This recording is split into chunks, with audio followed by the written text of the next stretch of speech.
Order. We have an action item to adopt the agenda. So moved. Second. Moved and seconded. All those in favor indicate by saying aye. Aye. And we also need to approve the minutes from October 5th. We move to approve the minutes. Second. Been moved and seconded. All those in favor indicate by saying aye. Aye. Chair votes aye as well. This is the time for public comment. I see that we actually have public. Would you care to introduce yourselves? No, I know. We have. Oh, yeah. Well, I'm Sam Schaefer from the Legislative Fiscal Division, just here in case maybe there was a clarification question on any of the LFC update. So, Okay, yep. great, thank you. I'm Dennis Parman, Executive Director of the Montana Rural Education Association. Thank you. Thank you for coming today. Our next discussion item is the M-Trust Phase 3. Yes, so Madam Chair, members of the board, in your packet, starting on page 14, there's a high-level schedule for the project, and then the following pages on 15, 16, and 17 are more drilled down, granular level schedule. But you can see on the left-hand side on page 14, all the modules that have a check mark are fully completed. And actually, just this week, I believe we rolled out the rest of M-Trust online wage contribution and monthly processing. So we're getting down there. We're about 1 year, almost exactly, away from when the project should be fully completed. And we are projected to be slightly under budget since you did the budget amendment. We baseline the schedule back in August. So things are looking good on the schedule. I don't know if you have any questions about any of the modules, but you can see when you look at the more detailed version of the schedule on 15, 16, and 17, there's actually, there's quite a bit to every single one of these rollouts. The developers will they'll do a prototype, we'll review that prototype with them, and ask for any modifications that we think are necessary based on how the prototype's looking. And then they go back and finish that, and it goes into a test status where we do user acceptance testing. And then once that's completed, it'll roll into our staging environment, which is essentially just like production. And we'll do another round of testing, and then it goes into production. So there's quite a bit that goes on with each and every one of those modules, and so it keeps Tammy as well as Monica Arsenal, who's our test lead, and our programmers very busy. And Darla does the online help for modules, so while she's also doing communications, non-phone communications. So, is there any questions at all about the schedule? How is the transition from Jane to the new test going? It's going well. Jane was with us for almost 5 years on the project, so she basically was like almost like a staff person by the time she left. I mean, she knew everything inside and out. Dave Carlson's our new project manager, and he's doing a fine job for us. He just doesn't have the experience that Jane had with TRS. He's got lots of project management experience, so he's got all those skills. And those are big shoes to fill, because she's from basically we really started hiring out requirements all the way to 5 years. But it's going well.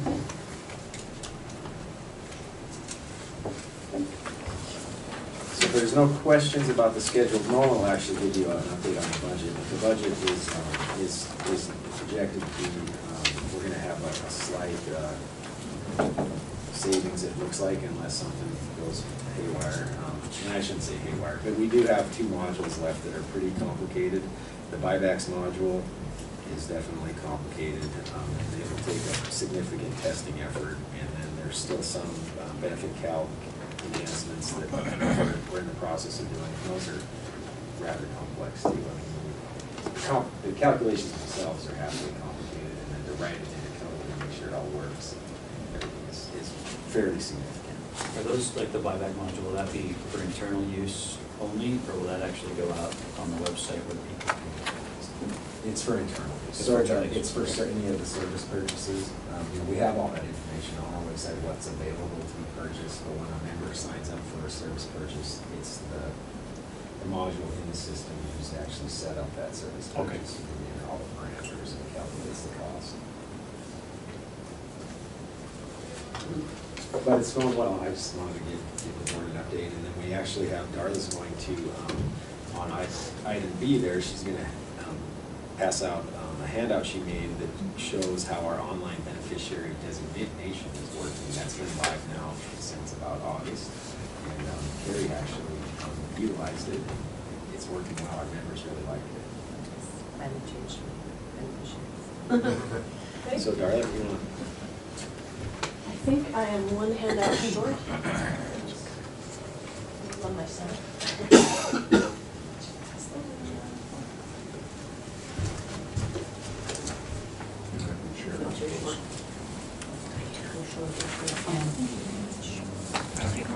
You can show everyone. Denise, I can look on the same one. I don't need one. Everybody? I promised not to comment. There's actually one left. Thank you. Thanks, Dan. Okay, Madam Chair, members of the board. Before we actually go through the slides, the few slides I have, I thought I'd give a little quick summary of kind of where we've been with this. I think it will help better showcase where we ended. So, there was an online forms module on the project plan all along when phase 3 plan was done. And I actually dreaded it, to be perfectly honest. And the reason I did is that I had 20 years before, I had been on another IT project. It was my first job in IT, actually. And I came in right in the middle of a similar effort where they tried to take a pretty complicated application form that had a lot of financial information and make it into an online process. And of course, the web technology then wasn't what it is today, but it was a painful process, and ultimately that project failed. And the reason it failed was not because of a lack of technology, it was because there wasn't enough analysis of the business process. The decision makers on that project was with a different state agency. They failed to really appreciate the human decision-making that has to happen. So there's a risk that you view a form, here's our old beneficiary designation form, that you view that form as the process. And really it's just an input to the process. So that's kind of in a nutshell what torpedoed that project. So there was just a lack of understanding that it's not simply a form that goes on a screen and you plug stuff into it and voila, you're done. So, and Nolan can attest to this, what often happens with the existing form, and there's a lot of complicated legal elements with designating beneficiaries, is that people either don't understand what the form is asking them to do, or they don't fully read it. There's a whole sheet, a whole page that's kind of fine print of instructions, or they don't understand, especially with regard to the spousal, changing your spouse beneficiary. So the forms come in, and Nolan's staff have to take that and look and see, did they get all the information, did they provide all the social security numbers, did they understand the spousal information, did they supply there's an extra form, certification of marital status, if you're making a change that would reduce or revoke the spouse's interest. So a lot can go wrong, I guess, is the safe way to put that. So a lot of follow-up has to happen. They have to figure out what's missing, what was filled out incorrectly, send a lot of letters back and forth. It takes a lot of time. So we started this project, and like I said, I went into it with dread because I had seen a bad example of this kind of an effort. But this team is so awesome, and I knew that we could do it. It just was going to be, we just had to take it carefully. So then, to make it even more complicated, so I think there was a handful, 5 or so forms that we thought that are very important forms. The application, the retirement benefits, withdrawals, that sort of thing. And we started with arguably the most complicated one, which is beneficiary designations. In fact, we had a demo from the Minnesota plan, and they were showing us if they had their retirement application. And they were shocked to hear that we were going to start with this. So, so this is where we started. Luckily, Denise had seen an example. Did you actually see a live demo, or you just heard a discussion about the other kind of TurboTax model project that you knew about? I use TurboTax all the time. Yeah. Dan and Dan. Did you see another, or hear about another example? Yes, with family law orders in New York. Yeah. So she had the vision of this, so of what it could look like, and it was going to have to be significantly different from what you collect on a paper form, which then requires a lot of human decisions to be made. So she and I kind of became co-conspirators, and tried really hard not to get ourselves fired. But Jane, of course, the former project manager, was terrific and really helped us muddle through this. So anyway, where we ended up, I think, was really, really good. So the first thing, of course, they have to come to our website, and I'm looking at slide 3 right now. This is just, of course, our familiar homepage of our website. They have to have their MyTRS account set up. They just log in, and then I skipped a couple of screenshots, but they actually have to, go through the security little, Username, password. yeah, and they have to, certify that they're going to use this the way it's intended, and security kind of information. And then they get they actually see their contact information first, because that's going to be important for this process. So I just shortcut some of that, and there's a screenshot there of the whole menu, which looks a lot like our menu on our regular website, but you can see it has my contact information, my beneficiaries, and a lot of other my account balances. So my beneficiaries that screen has always existed. So when they go to that, it always listed their current active beneficiaries, and we implemented, and I'm using the shortcut or shorthand of OBD just because it's a lot easier to say. Internally, we call this the OBD process. So the online beneficiary designation process. And it is available only to active members, of course, not benefit recipients. So when they get to the My Beneficiaries page, of course, shows summary information, which it always did. You can see this person has a primary beneficiary and then one contingent beneficiary. And you can see on there, there's a link to, we tried to keep the on-screen small print as minimal as we could and just link to other documents. So that link, I didn't include what that looks like, but it's a pretty simple step-by-step. Here's, if you're going to change your beneficiaries, you have 2 choices. You can still use the paper process, or you can do it this way, and here's kind of a summary of steps. And it also links to the fact sheet, because that's where all the details are.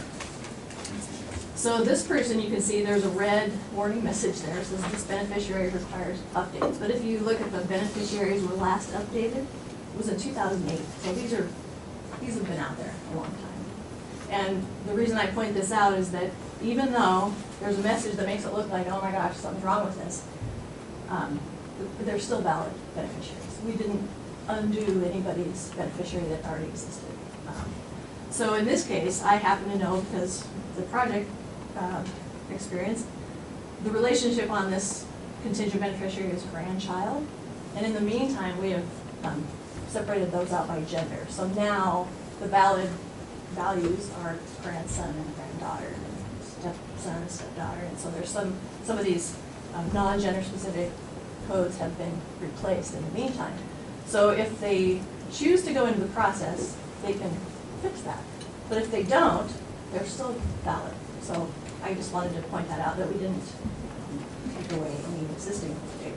Will the member know that, getting to this page, that you do or don't have to? Yeah, the fact sheet and the handout that this links to make it clear that you can enter this process, you can use the paper form, or you can leave them as is. I mean, it's really not, there's really nothing, the only thing wrong with it is a code, a difference in the current I'd code. hate to see somebody see that designation and just panic. Right. When it's just a code. Right. So the online help shows an example of that, and it says, because So it's you see easy to people fix. freaking out. Yeah, we wanted to make it, we wanted to encourage people to correct it, and we actually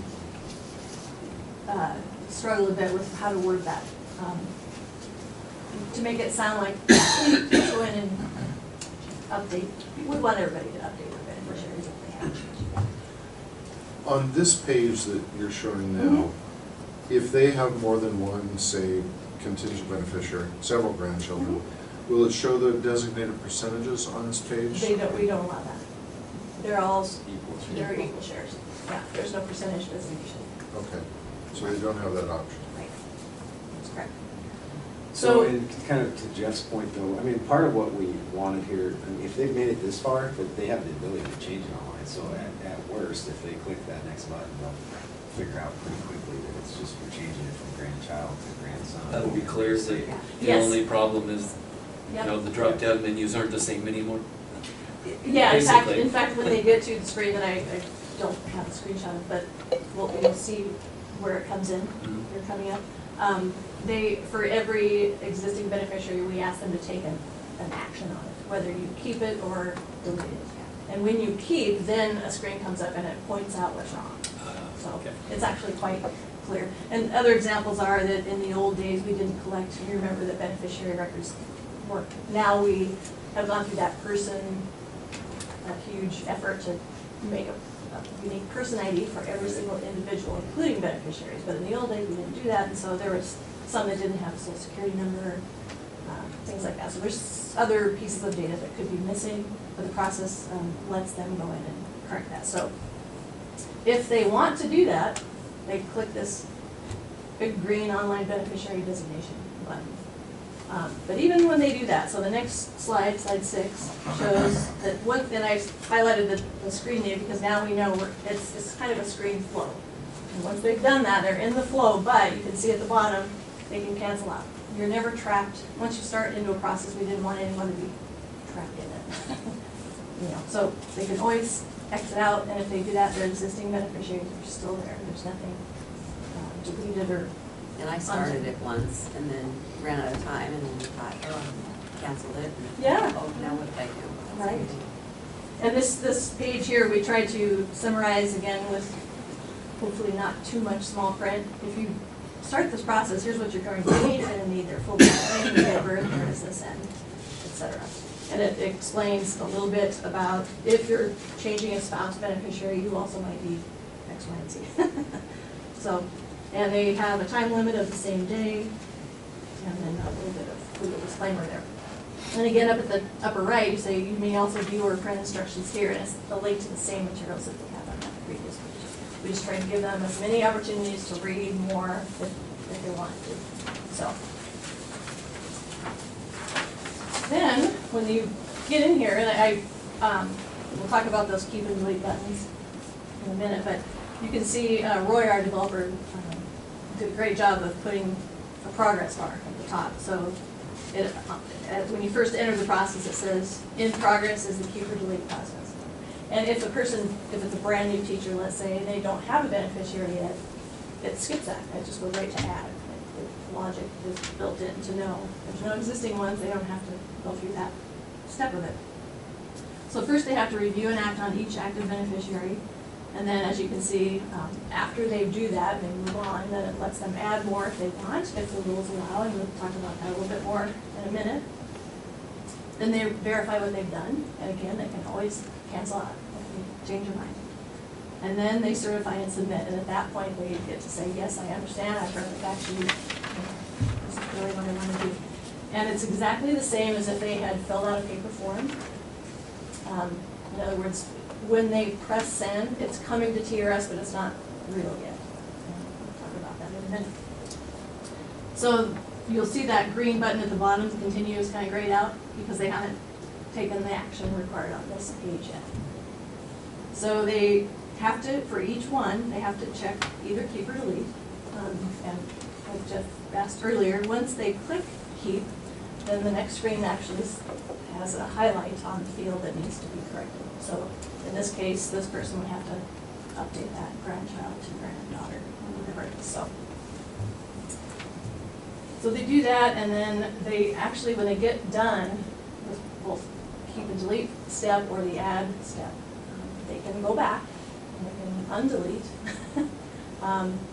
we have a note on here somewhere, you can, if you deleted one and you decide you want to keep them, you just check keep again. So it took a lot of thought, a lot of iterations for us to figure out how this could work. And the first prototype actually made it too easy to make a mistake. It allowed you to take an existing beneficiary, completely change all the data, and make it a whole different person. And yet with that person ID concept, we really, it just ended up confusing the system and there were errors. And so we had to really work on how does the flow control what they can do. What was important about adding the gender designation?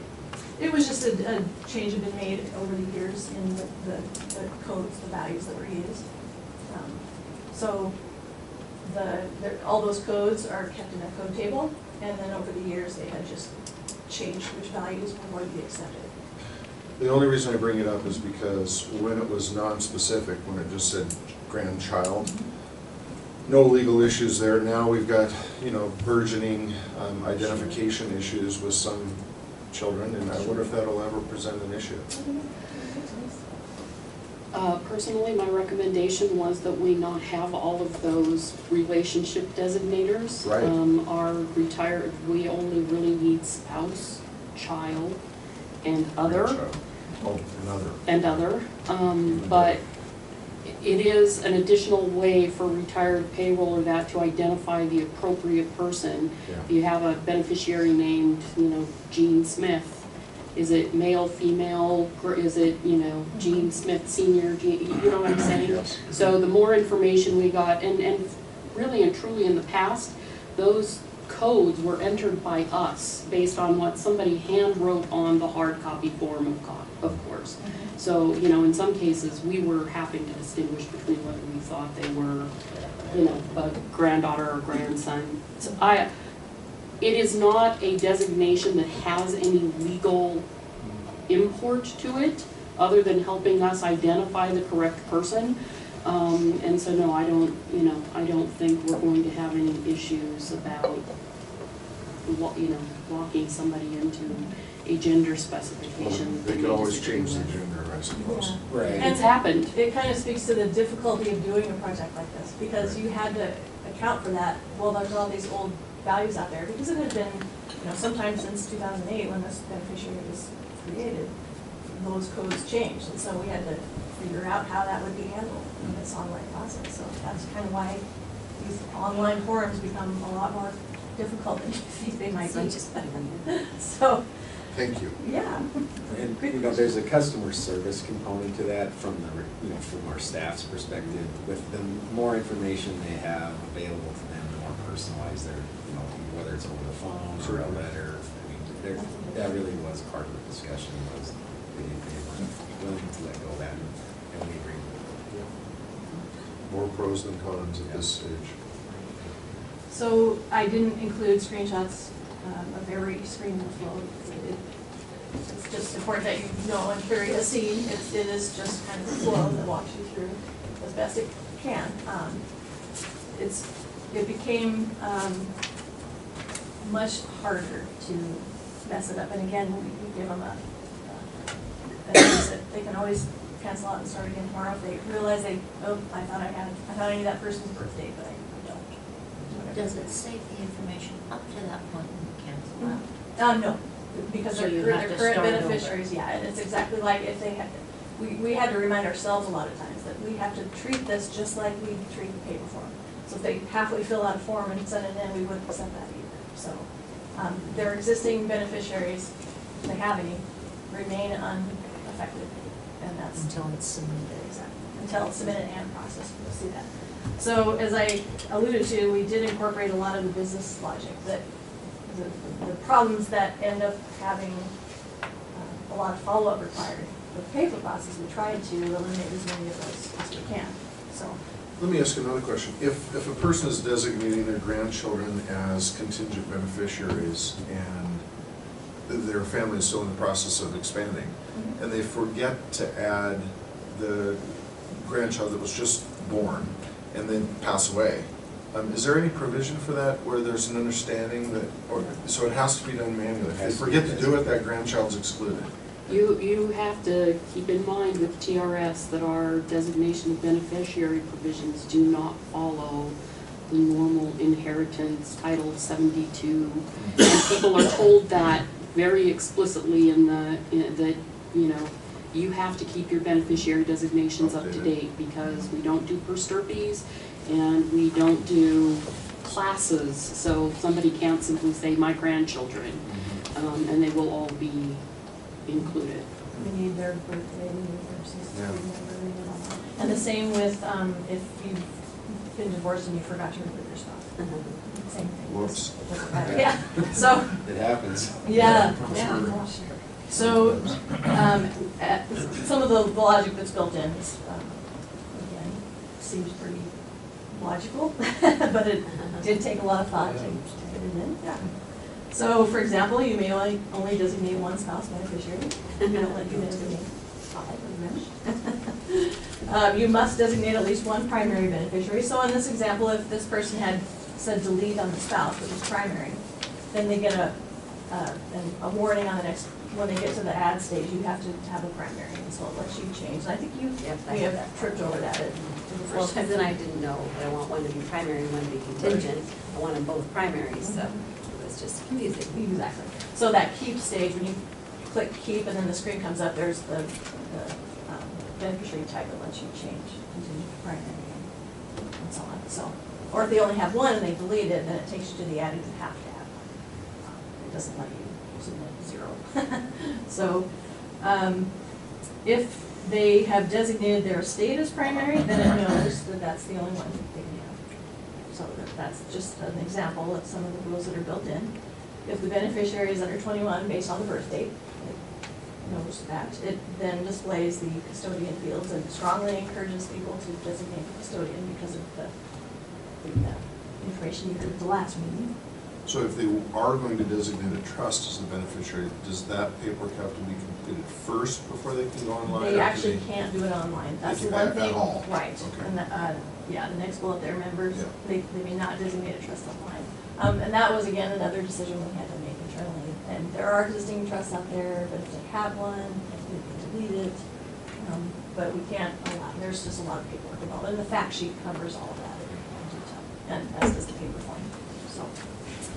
So as you can see, the OBD, again, there's our acronym there, reduces the need for follow-up letters and calls, so it improves accuracy and time to completion. And they get to that final stage where it says, I hereby certify, I've read, and I know what I'm doing, basically, and they click submit.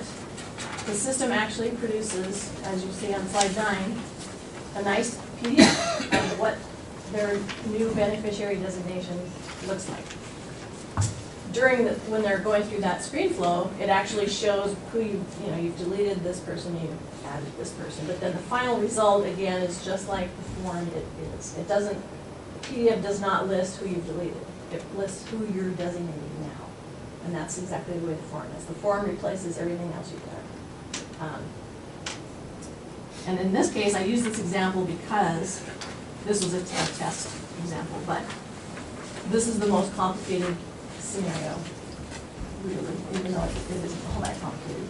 In this case, the person was deleting their spouse, and when they do that, if they've either marked delete on a spouse or they've demoted them, I guess the term I use, for primary contingent, it knows, or they've added more beneficiaries at the same level that would dilute their share. It asks more questions about their marital status. And that actually replaces a whole other form we had in the past. It actually says, are you divorced? If so, when was the final? What court was it in? That sort of thing. So one of the choices just mad at them? Yeah. So it's pretty simple. There's only 3 questions. I like the demoted thing. Yeah. From a technical perspective. But it doesn't require a signature, a sign-off by the spouse acknowledging that they're Well, not. in this situation it does.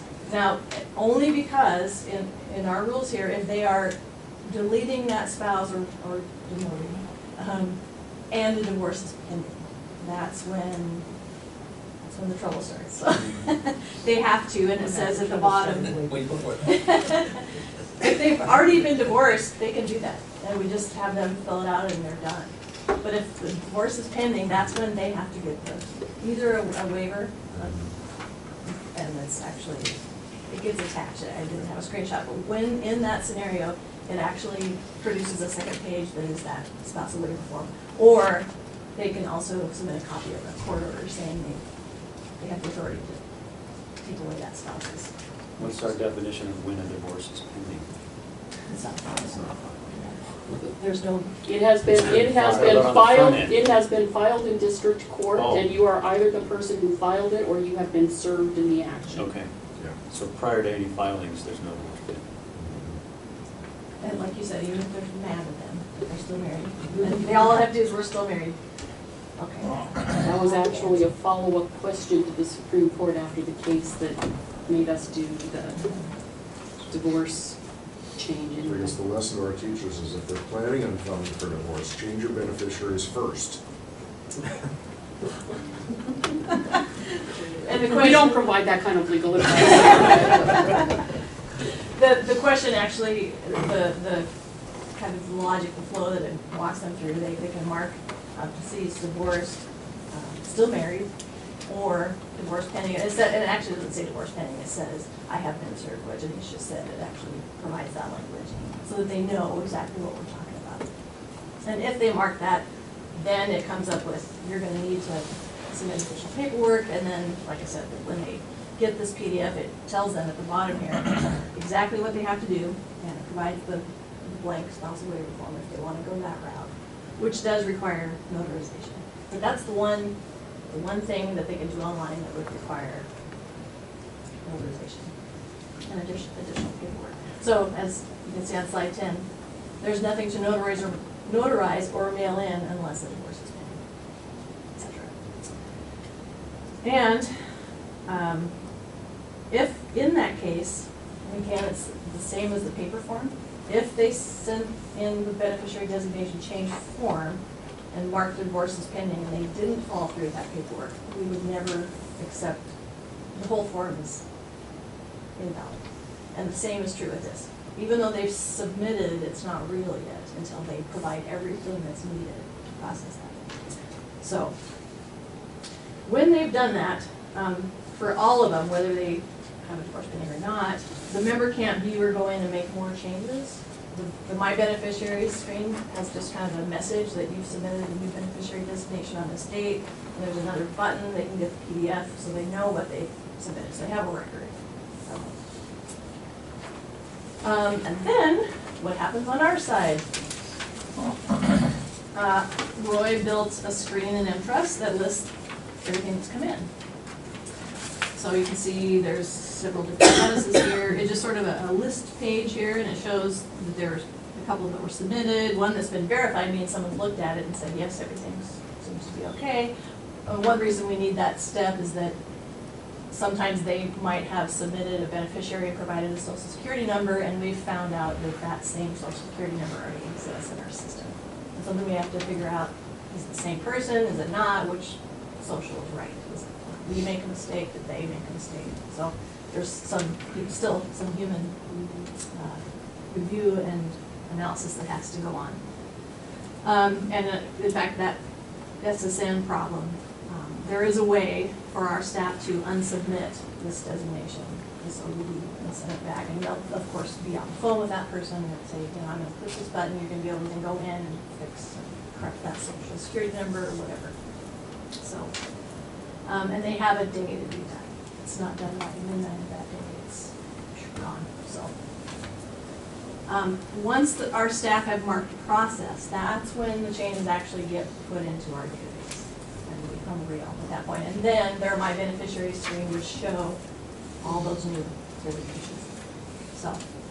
Is a copy of the old kept somewhere? Yes, we have everything that's imaged here. Yeah. And in fact, our staff did the same PDF, and they, now that we have the Perceptive ECM set up, and there's a column here, ECM, that's the Electronic Content Management indicator that it's been imaged, and so Everything they did in the past and everything they do here is in our imaging system. What's the marital cert field for? That is the indication that they had to complete those questions, that they changed the spouse's, Okay. a spousal beneficiary, and they had to answer those questions. And then the divorce pending one is the one that, oh, and there's more paperwork coming. So it's just FYI mostly for our staff.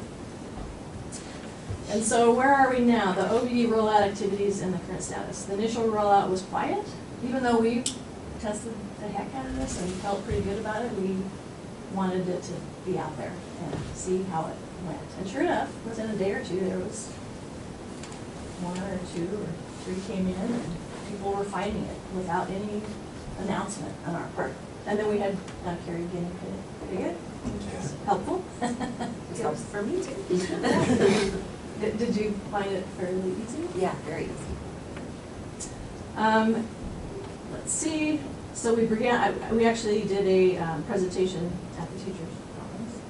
So that was sort of the first public announcement, and I'm gonna put it in the newsletter if we ever get one out. It's gonna be in there. And we have begun promoting it to employers on our website, and there's gonna be more of that coming, like we're talking this, and as well, people say, let the clerks know, by the way, you don't have to always use the paper form. And we did revamp the paper form. The paper form is still a paper form, and it's still gonna be subject to people not understanding the directions. But we really tried to revamp it to incorporate, like, certification of marital status now is right on the first page. And we direct them to go look at who they have now. I don't care if they were divorced 10 years ago, if that person's still designated as your beneficiary, we still need to know what happened. So that's, we tried to rebuild this and better complement that online process. So that just got completed, the revamped form. And it actually has a fact sheet attached to it, just because that information is so important. So that's that. Any other questions?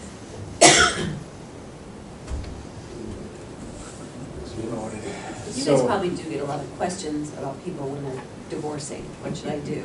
So Yes. do you tell them to go to beneficiaries? Is that one of the, do you tell them to do that, or is that just? So, I mean, first, if the call comes to me, I always instruct them to go read our sample family law orders. They sort of spell out some of that stuff right in the family law order, whether, depending on which example or sample they decide to use, whether they can change their beneficiary, et cetera. So it really depends on what the family law order says as to whether or not they can even change their ex-spouse's beneficiary. So this, the new beneficiary designation form, we also have the fact sheet, which of course, there's the link to it when you start the process. And we decided to make it part of the form. At least when they first get the form, it's attached as pages 5 through 8. They can take that off and then mail it back into us. But it does talk about that, like you need to have a spouse and divorce, you still need to remove them. Tries to explain all that. And in fact, it's attached to the form because they certify that they've read it, they understand it, and they've complied with it essentially. It really truly is their legal notice of the parameters for beneficiary designations. As you can see, I feel pretty good about where we are, but it was more difficult than But it has turned out really nice. And you know, if you think about it, we're retiring around 600 teachers a year. And those are all being replaced by someone, right? At some level, it may not be the same level, but there's somebody else coming into the school systems. Every So district. there's 600 new members every year, and to the extent that, you know, we can shift the entry of the information over to the members and have it built in, which is what is really nice about this. There's all kinds of checks built into the process now. We get better information right from the get-go, and their beneficiaries, it's there right away. It's really nice feature. So I know speaking for myself, I really appreciate the support that we got from the whole project team and board on being allowed the time to really build this, just flesh it out as much as we could with all that logic built in, so. Thank you.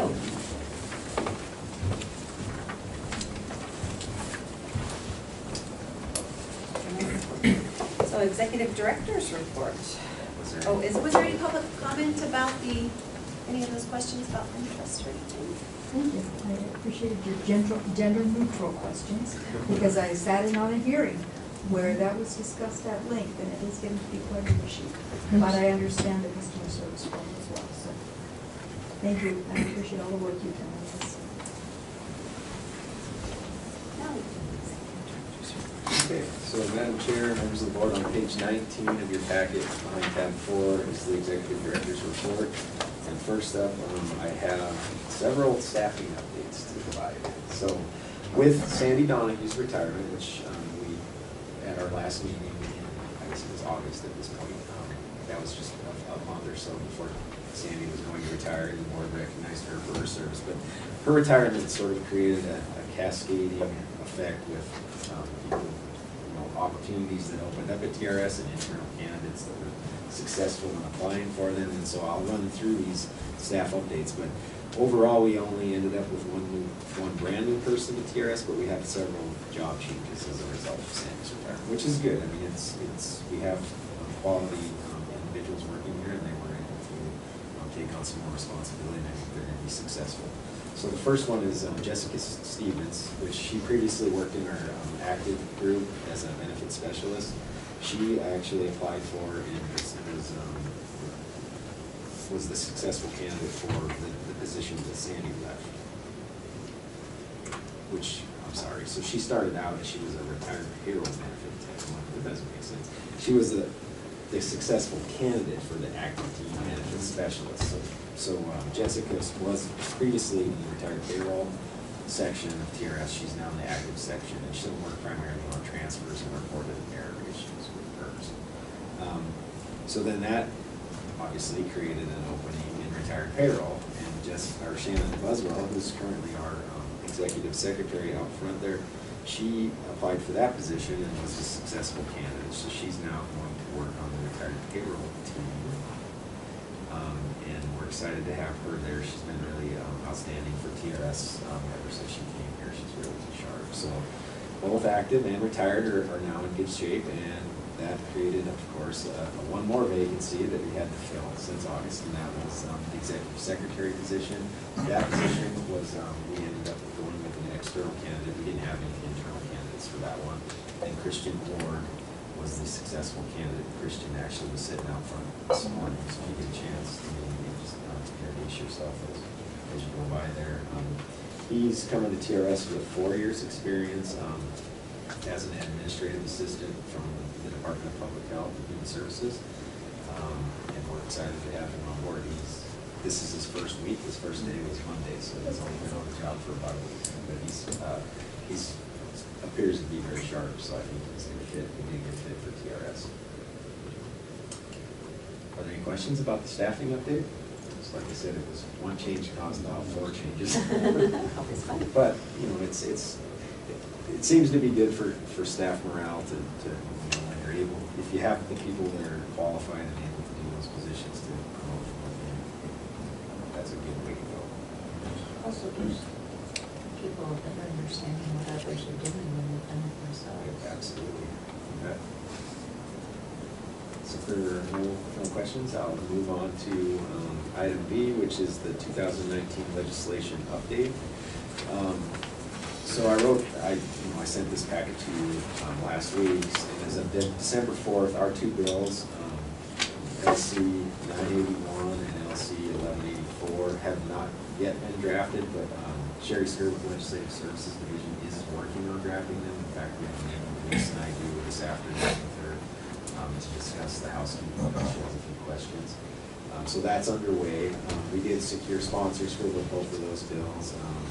Representative Miriam Ryan, which we all know very well, she's sitting on this board, is going to carry our housekeeping bill, and then Representative Ryan Lynch is going to carry our university system supplemental contribution bill.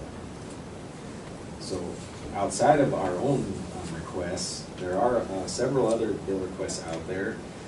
There's quite a few placeholders, which I have. I actually took a snapshot of the legislative website that shows the various bills that can include retirement in the bill title. And you can see there are quite a few generally revised retirement laws.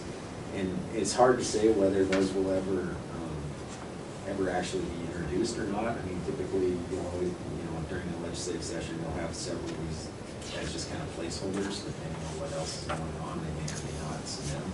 But there are two that I'm sure we're going to see, and they actually have, titles that are more specific. And the first one is in my write-up here, is LC 184 by Senator Lang. And that bill, I would imagine, is going to be very similar to Senate Bill 143 from the last session.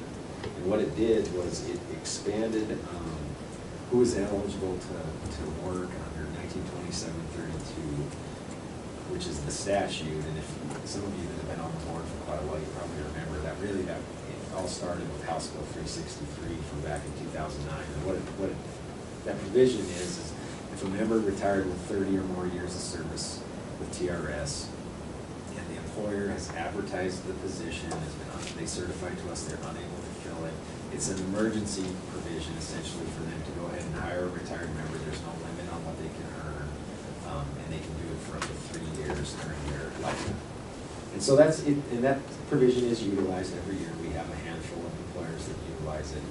Back in 2017, Senator Lang's original bill sought to reduce the eligibility criteria from 30 years to 25 years, and then it originally was going to expand how long they could do it. Instead of 3 years, it was going to move to 4 years. So I don't know if the bill will start out that way or not. The one that actually passed the legislature and eventually was vetoed by the governor had been amended several times, and it went from 25 years up to 20. It ended up at 28 years, so they had to have 28 years of service credit with TRS to be eligible, and then they could do it instead of for 3 years, they could do it for 2 years. So it really got amended quite a few times. So what I'm not understanding is that they can retire, collect their retirement, and work? Yes. Okay. And get both pay. Yes, Okay. yes, and there's no limit. So, we have all kinds of working retirees that are Yeah. subject to the 1/3 earnings limit. Right, yeah. And there's, I don't have the number in front of me, I should know it off the top of my head, but there are about 1,700 or so, I think, if I remember, 1,800 that work under the 1/3 earnings limit. There's only, between 3 to 6 people per year that qualify and work under 1927-32. Does that generally happen in the smaller rural areas where they have trouble filling positions? Generally, yes, but there are instances where it happens in a lot bigger districts than we might imagine. So right now, currently, the superintendent in Bozeman, I believe, is working under this provision because they had offered That's the. simple. What's that? It's Belgrade. Or Belgrade, I'm sorry, Belgrade. They had offered the position to other candidates, and then the other candidate ended up backing out, so they didn't have an accepted offer of employment, and then they got right into the new school year was already started, and so, they checked all the boxes and qualified under the statute, but in general, it's more rural Montana.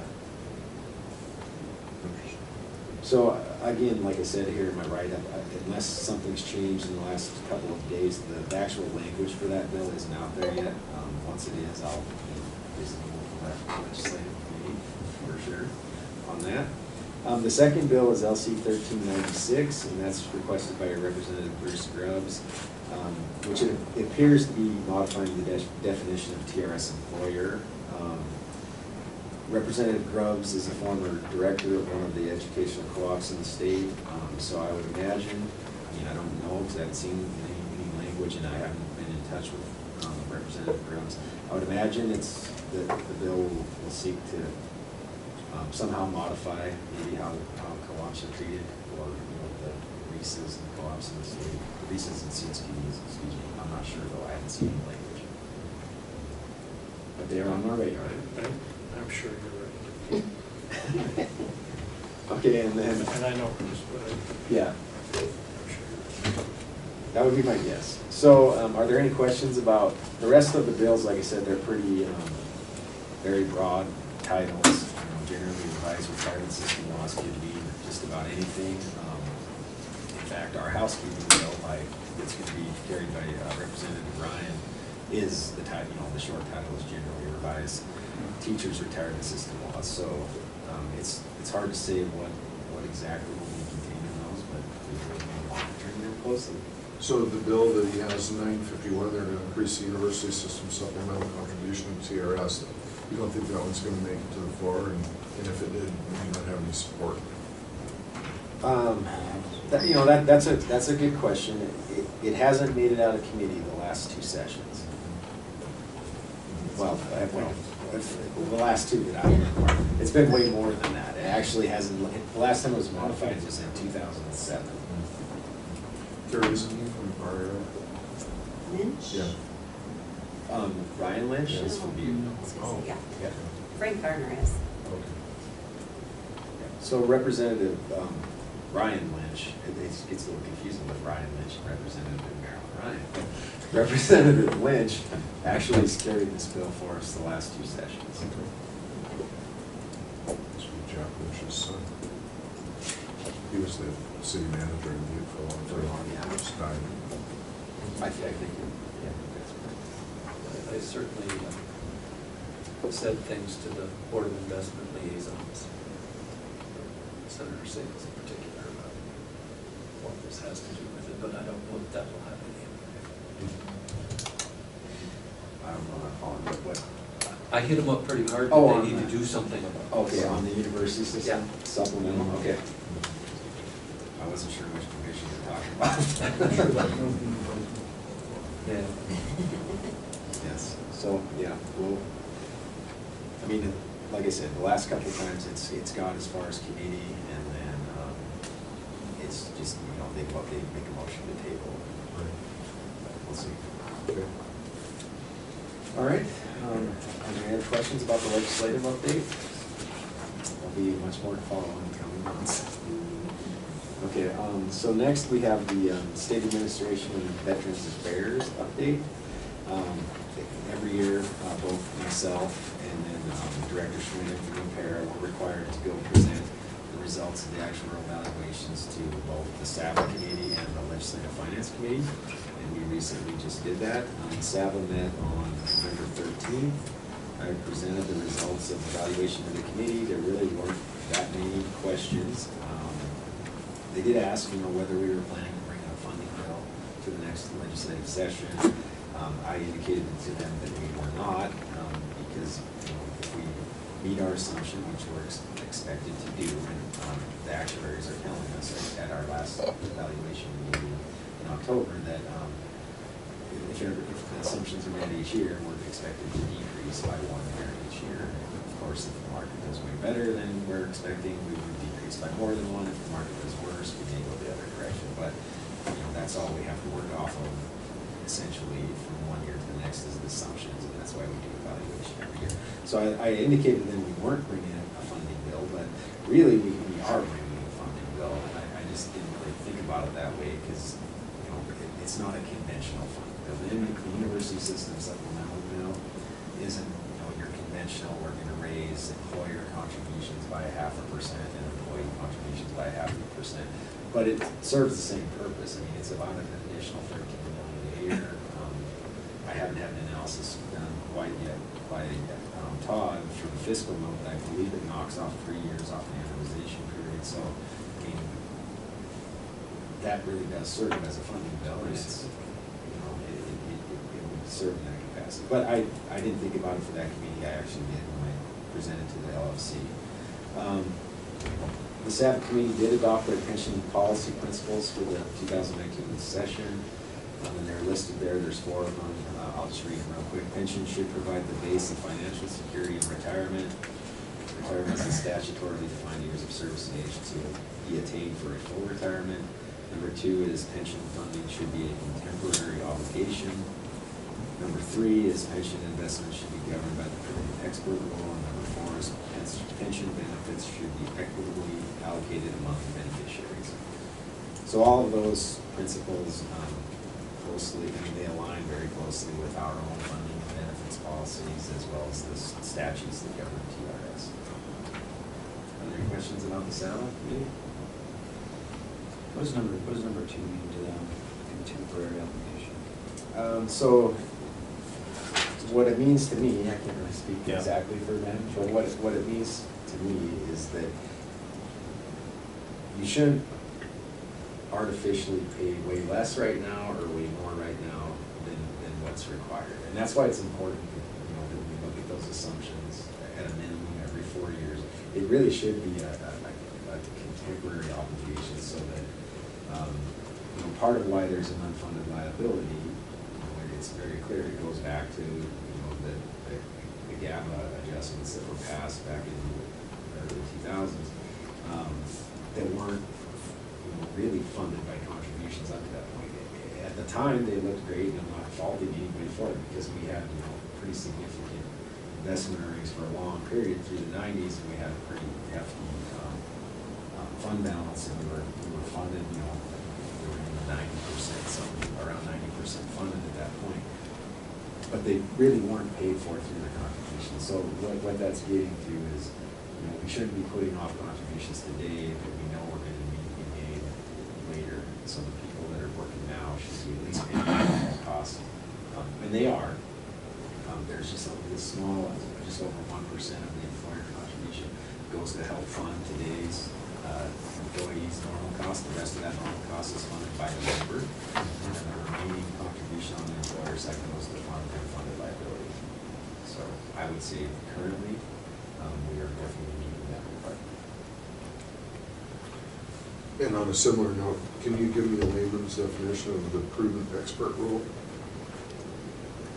Yes, the layman's version would be that you We're gonna talk about that later. we are, but that you, and you know this as an investment professional, I'm sure, that you would only utilize the funds in a manner, I mean, really they speak to a lot on the investment side, that you're investing the funds as a prudent expert. You're not taking too much risk or a very excessive amount of risk to put the whole fund at risk, if that makes sense. You're not really taking risky investments.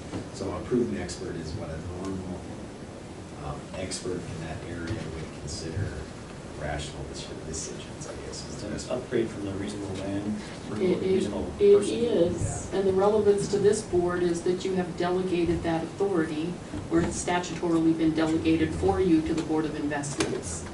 So you are working under the reasonable person standards, board members here. The investment prudent expert rule applies to be allowed. That's all I need. Yes, Jeff. Yeah. Thanks. Any other questions on that section? Okay, moving on to item D, and I won't get into the weeds very far here, but I did go to the Board of Investments on November 14th. We are statutorily required once a year to go present the results of the actuarial evaluation to the Board of Investments as well. And part of that conversation includes whether or not we're expecting to make any adjustment, whether we're going to propose any, big adjustments to our benefit structure or our contribution structure. Of course, going into this next session, TRS isn't proposing any of that.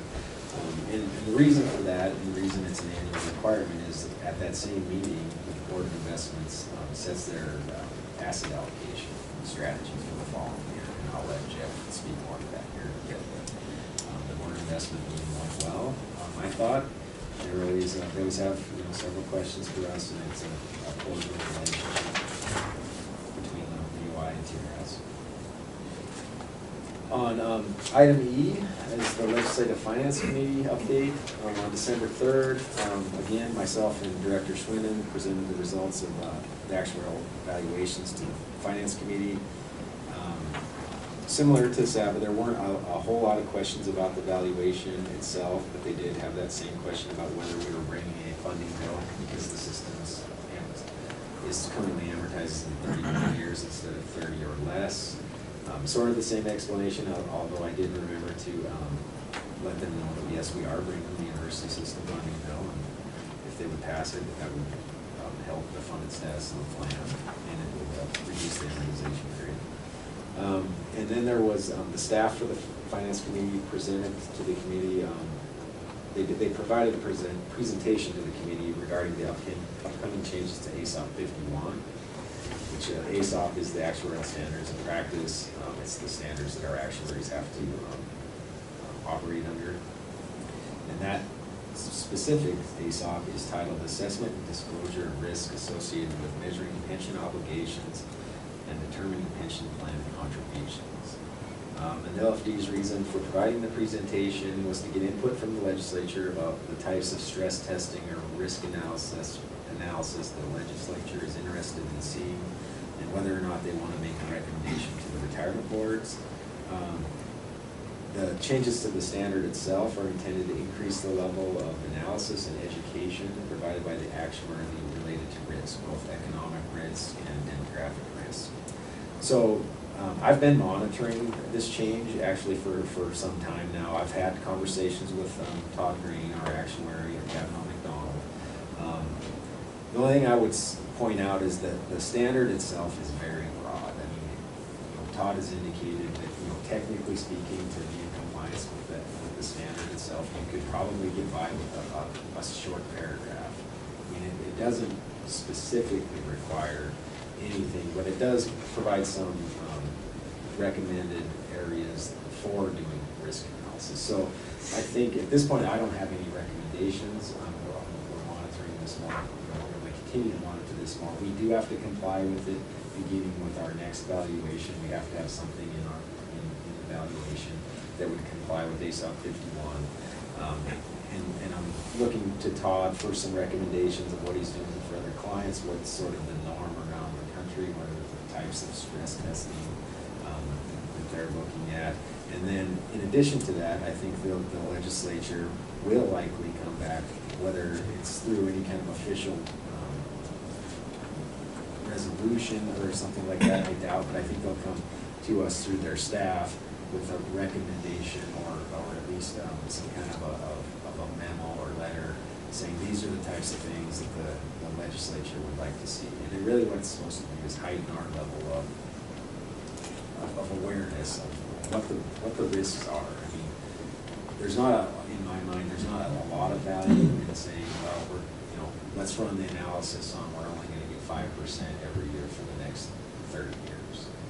If that happens, I mean, it's pretty clear. We have the sensitivity analysis in our evaluation where if we go from 7.5% to 6%, it jumps up to like 90 years, the amortization period. So I mean, some of the things are pretty straightforward. But we could look, and we'll look to Todd and Ed for some advice on this.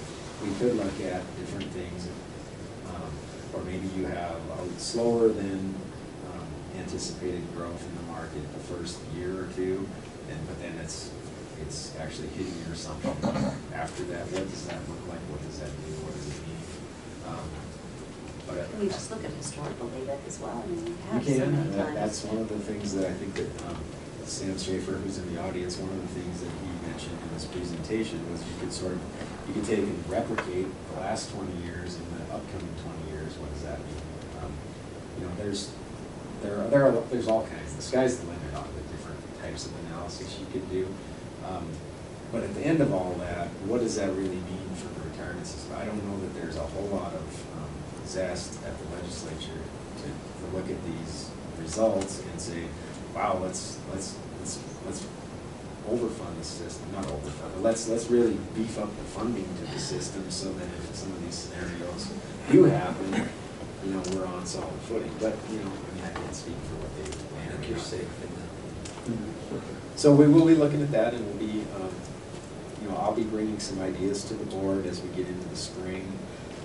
Like I said, we will have to comply with it beginning with our next evaluation, but I'll be bringing recommendations. And as you learn more about this, which I'll provide more information at our next meeting, if there's anything the board is interested in seeing specifically, we would instruct the cabinet to do that analysis as well. On the first point you made about whether or not we would put forth a conventional funding bill, had the amortization moved to 32 years, would we have been required to, because it would not be at the 30-year level by the time the legislation goes into effect? Not necessarily.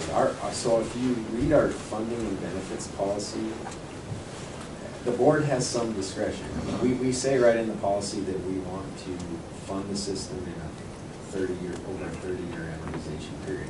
However, if like in your example, we were at 32 and expected to decrease each year thereafter, the board would have the discretion to decide, well, do we need to do something, or is it okay to wait and see what happens 2 years from now, when, you know, at that point you're at 30 or less. The policy also would give you the discretion and actually would sort of urge you, I think, is how I would put it. If you're at 28 years but expected to increase every year thereafter, we should be bringing the bill right then, because it's going the wrong direction. As long as it's, you know, close to But our 30. expectation is always it's going to reduce 1 year every year, isn't it? It is currently based on the assumptions we have right now, but the assumptions could be such that, or your actual experience could have been so bad in 1 year, possibly, to where it then alters how those assumptions play out over time, to where you could actually have a valuation that says you're at 28 today, but you're expected to get worse the following year. We had valuations that said we will never advertise. Well, sometimes with smoothing, Right. you don't see it until next year. Exactly. That's a great point. And it might be that you are at 28 today, right? But let's say so even our current valuation, we adopted new assumptions in May, and they were effective for the period beginning July 1 of 2018.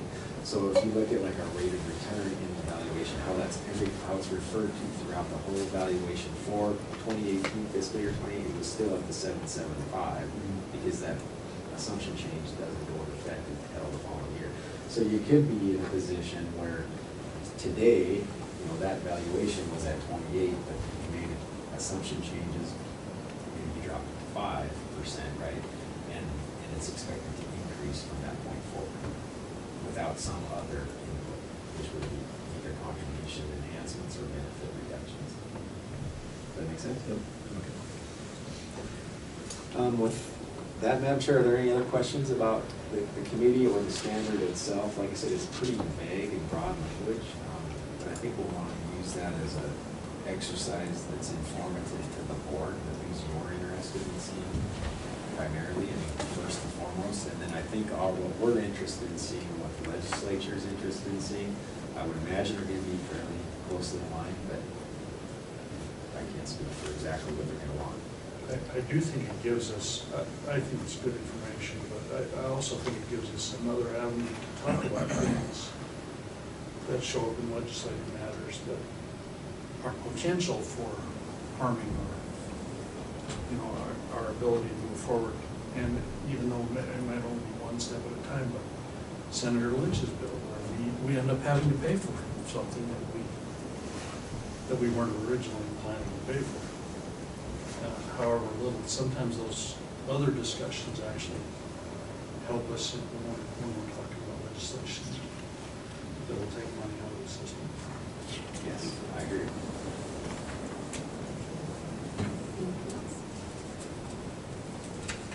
Public comment, would you like to Yeah, comment? sure. Please.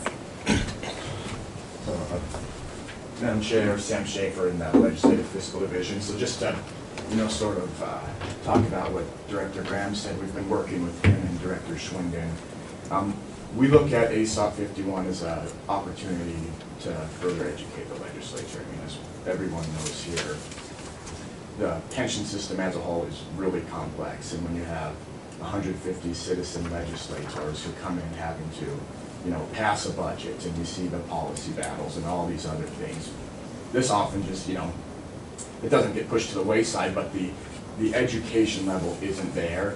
That's there in a lot of other areas of government. So we're looking at this as a way to, make easily digestible information, which essentially would show, slight deviations in these assumptions. Like as Director Graham said, 5%, that would be, there's no point doing that. But, the slight ones that are realistic, what would a funding mechanism look like to them? Because we look at it ultimately, the plan sponsor, the purse, is the legislature. They have to come to town, and if there's a funding fix, they have to fix it. And it would be, okay, what do these scenarios look like? Would you do this via employer contributions, employee contributions? Is it general funds, school district money, local funds, mill levies? And it would just, really put that on a sheet or two of paper and we would be able to hand it out to them, have some training sessions, and say, okay, this is where the system's at, these are little deviations, this is how you might want to patch them moving forward if this did happen. So ASOP 51, as Director Graham said, it's very broad, but we think it's an opportunity to just one more level of education for the legislature, and the ones we've talked to are very interested in it. You know, they say, oh, Jimmy King, Representative King, you know, said what I would like is, you know, red, yellow, or green. You know, where are we at? And something I can take and go then relay that to even his constituents. And so, yeah, that's kind of where we're at. We're working with Director Graham. It's been great. And as we move forward, it will be kind of up to us to prioritize what we think the legislature would like to see, and we would relay that information to PERS and TRS. That's kind of where we're seeing this. What they're thinking, what you're thinking. Because we are definitely thinking probably the same way. We know a lot more about it. Exactly, yeah. It's like I said, they have, you know, a lot of information taken in 90 days. And aside from a few on finance and a few on SABA, you know, a lot of them kind of tell you a few things about that, and that's understandable. Yeah. Cool, thank you. Thank you.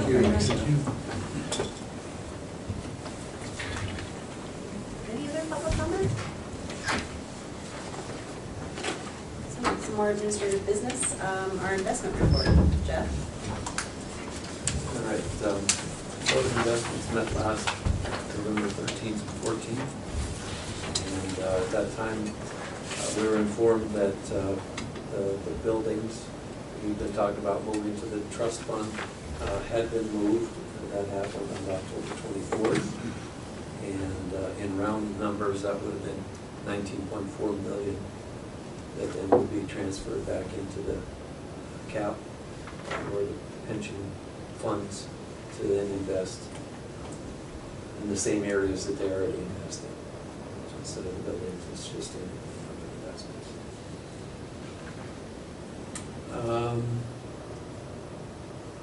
There's, again, the annual audit going, undertaking at this point for Board of Investments. Initial look, there were a few things that they had to look for, and just recently this week, I've received information that it looks like there are going to be no findings coming out of that report. One of the issues was basically saying you should have had a note that said you made these changes and you're working to make the corrections, which, again, I don't understand all of these audit things and why they have to do some of the silly little things that they have to do. But you know, it looks like that audit will be fine, but that will come out soon. Asset allocation ranges that Sean had mentioned were discussed. There were several potential changes that we were talking about, but quite honestly, they were very minor. So you may recall that there's a lot of different classes of assets that funds are invested in, different types of equities, domestic, international, private. There's natural resources, real estate, TIPS, which is Treasury inflation protected securities. That one's always hard for me to remember. Broad fixed income, U.S. Treasuries, investment grade credit, mortgage-backed securities, high yield, and then what we've defined as diversified strategies, so investments that have little or no correlation to some of the other things that we do, so that there's protection for the downside. So there are 4 changes to the ranges. So instead of saying you have to have 5% in this particular type, there's always a range of a minimum and a maximum. For those, TIPS was one of them. The low range was 0 up to 4. Now we set that from 2 to 6%. Each of these ranges that we adjusted, all of our investments already fit within those ranges. So there was no change literally required, other than we're changing our expectation of minimum and maximum, but they already comply with these. The second was the U.S. Treasuries and agency fixed income. It was low of 5 to high of 14. We adjusted that by 1%, 6 to 15. High yield was adjusted by 1% also. It was 1% to 5%, now 2 to 6. And a reduction wisely in cash.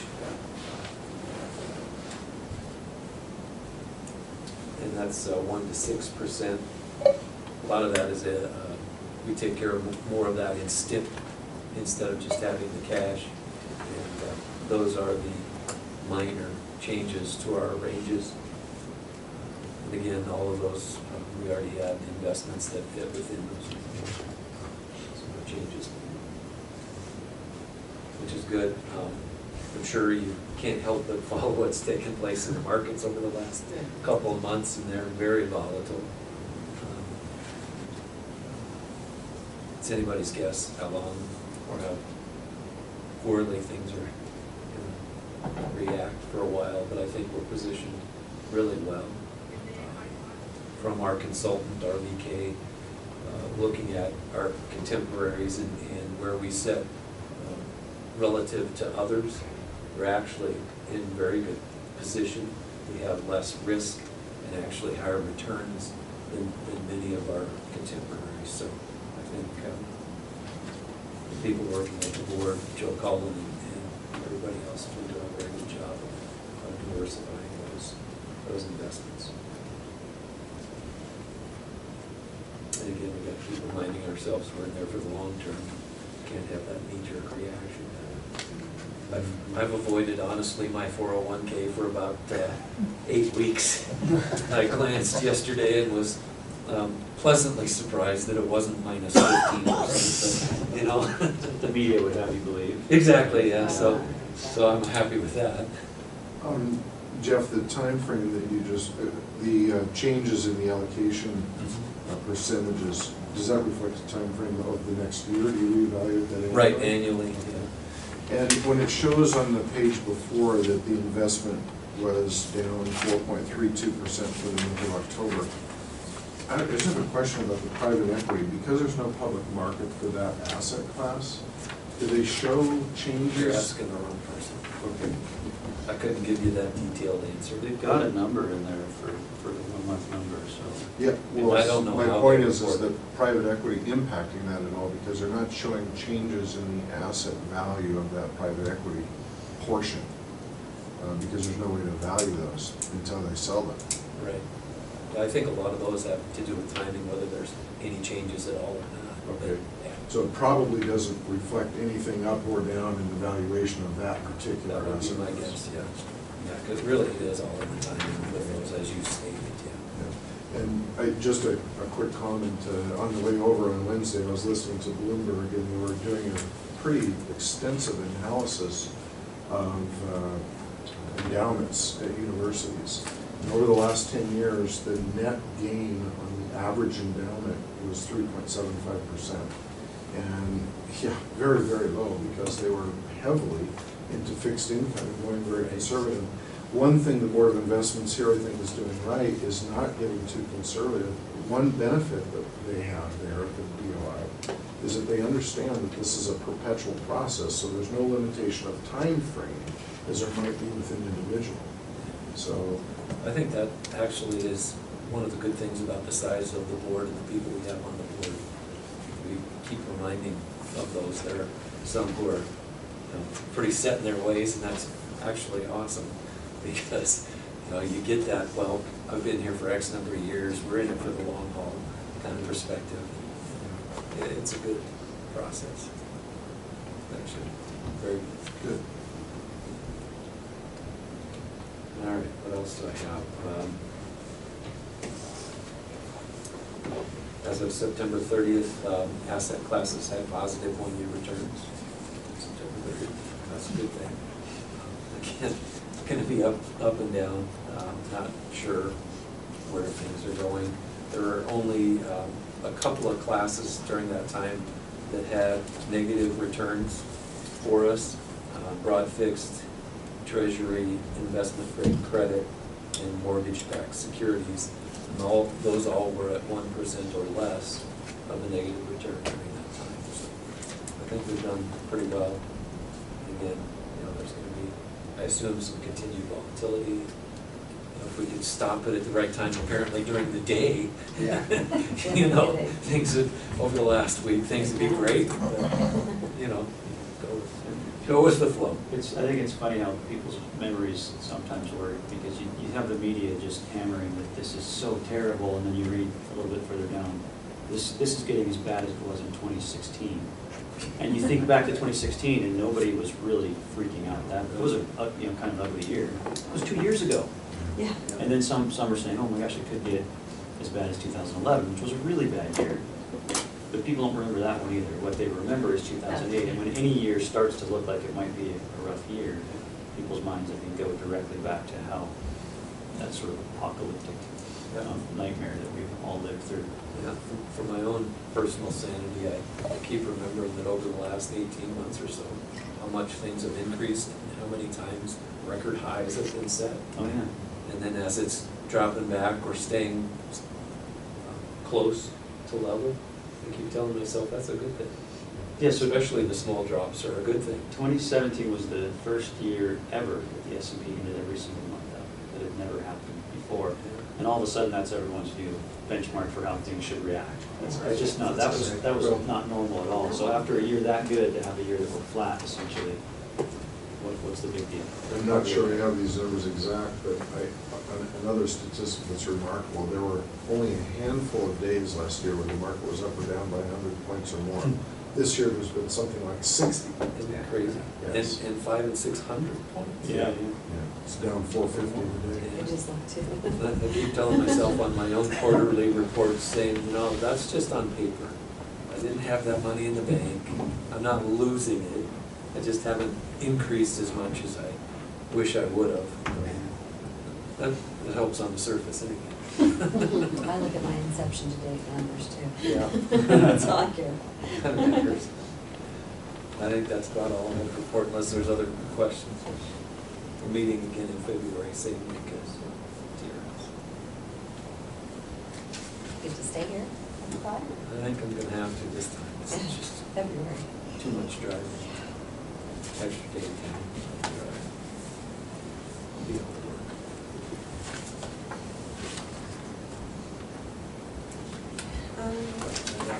We are to financial statements for Milton. Chair, members of the board. Start on page 27, make this fairly quick. First thing you'll notice is a change for the past year or so. We've been doing some projecting or estimating because of the BOI change to the cap pool from the 5 investment pools. They had their accounting department had, stopped making some monthly entries, and they were just going to do those, one time a year at fiscal year end. And since like May or so, they have actually switched back to doing those monthly entries. So instead of us having to, estimate, based on our investment, these are these RBK or State Street reports? I can't remember. State Street. State Street. These State Street reports we use these to kind of estimate some our investment revenues and where we're at. We don't have to do that anymore because those entries are made now into the accounting system, the Sabres accounting system. So now we can actually take the those at face value, those in the Sabres system, and I can use those for these balance sheet reports that you see. So that's one, the big change is there's not going to be any more footnotes, saying that these are estimates. These are actual numbers out of our accounting system. Well, that's good news. Do you suppose it's because of all of our input?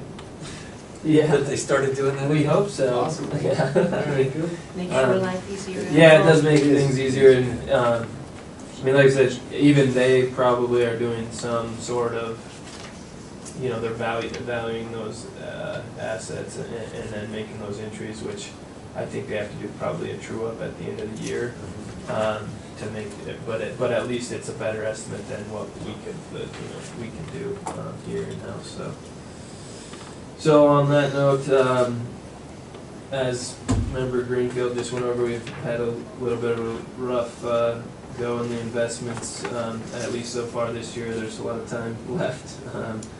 But you'll see that, you know, year over year, on this balance sheet, you know, our total assets are up, but not you know, a staggering amount. And we've actually, you know, since the end of the fiscal year, I believe we ended the fiscal year at, you can see on page 28, we ended the fiscal year, that's the beginning fund balance there at the bottom of at $4.1 billion, and you know, now we're under that, so our you know, revenue over expenses year to date is you know, in the negative 150 million range, so and that could all turn around just as quickly, so. And you can see, you know, I guess at the top of the page where our investment revenue is, you know, last year versus this year, and the big difference there, and that's where the big difference is in the investment over expenses from year to year too, so. And on the following pages, you can see that most of that is coming from the investment appreciation / depreciation. In this case, it's depreciation. Any questions on the financial statements? So moving on to phase 3 budget, we did discuss the project timeline earlier. This is the budget, you know, that's been approved, the phase 3 budget status report, and we are projected to have, you know, a surplus in almost every category. So, you know, if something were to come up to you know, extend the project, we don't anticipate having to, you know, ask for any further budget At the end of amendments. this, does that just go back into, if there is a big fund balance at the end, it just goes back into the general fund? So it stays in our TRS fund. That's what I mean, okay. So this is, I mean, so there's no real, this is just what's been approved to spend on the project, but there is no real No real fund money set aside, okay. yeah, to, Okay.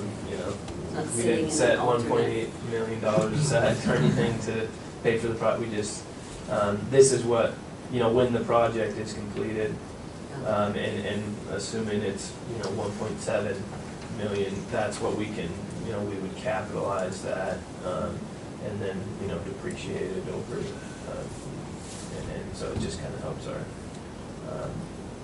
asset management, I guess, so. And, you know, a good chunk of that is the 2,000 contingency that we have built in. Like I said, things are looking good. I mean, but we do still have 2 fairly complex modules. I mean, we're expecting right now to be finished with the project November 1st, 2019. The budget was built going through December 1st of 2019, just knowing how things go. That's why there's 28 pay periods? Yes. Okay. Yep. Yeah, we're roughly a year out from the end of the project, at least where we've projected it budget-wise, so. Any other questions about the in-trust budget? Operating, oh, and I guess I should say, you know, I think Sean and I have a, you know, at the end of the project, we will, you know, kind of present, like, here was the pilot project, here was the, you know, phase 2 of the project, and then here was phase 3 of the project, you know, all the phases, and show you, you know, here was the full cost of the project, and so I think that will be coming. It's just until we get there a little closer. And a reminder that some people's salary then goes back into our regular budget versus on the trust budget will impact how the numbers look too on the regular budget. Yeah, that's correct. Yeah, some of the staff time for sure is budgeted towards the project at this time, and we'll eventually dump it back in our operating budget. Which is a good segue to the operating budget. Set you up intentionally. Yeah, thank you. Softball. So, as of November 30th, we're, projecting a surplus in operating. There's nothing really here that jumps out to me. We did, see some, with the staffing changes moving around, we saw some vacancy savings. We budget all of our staff at basically 100%, that we're gonna have full staff all year long, but that's not realistic usually, so. So we have some vacancy savings in the personal services, but Was the benefits because of payout, maybe? Of the retirement? yeah, that could be. We don't, I can look further into it. It's just not a huge number, so I haven't looked into exactly why that is. But we discussed that recently, and it could have been, Sandy's retirement and some of the payouts that were associated with her sick and annual leave, so. I didn't think about it till you were sitting there talking without me. I just had an underlying question. And, so I guess on both the personal services and operating, we're, looking at a small surplus on each, and so 80,000, that's obviously subject to change, but, a surplus nonetheless. The repairs and maintenance is up to over 25,000. Is that because Sean's building a soundproof booth? Yeah, I don't know. So that was the fiscal year 18 expenses? Right. The 25,000, the 19 budget for the repairs. Is lower, and then what we've spent to date. So that booth should be already built. Yeah, so I think it's been built. Okay. Alright. So page 32 there, sorry it printed out so small, I guess I'll have to look into what went on with my spreadsheet there. It usually doesn't print out that small, but that's just one of our main budget categories is contracted services, and it just kind of shows you what, that is made up of, and if you have any questions, let me know, but that's all incorporated in the previous budget we just looked at. The delinquent agency report, there's not much to report there. There's some small schools that, actually I think Rosebud we've taken care of, but Liberty is, Liberty is in the course of, they've had a changeover, and this happens pretty frequently throughout the year. At least one or two schools have a changeover in the clerk, and there's reporting issues, and I was curious about Rosebud because that clerk has been there for a while, and I have had other issues with that particular person. Yeah, there are definitely some habitual offenders on the delinquent agency report, but So do you they all end up- up getting their reports I in. didn't know, I forgot. Yeah, there's a lot.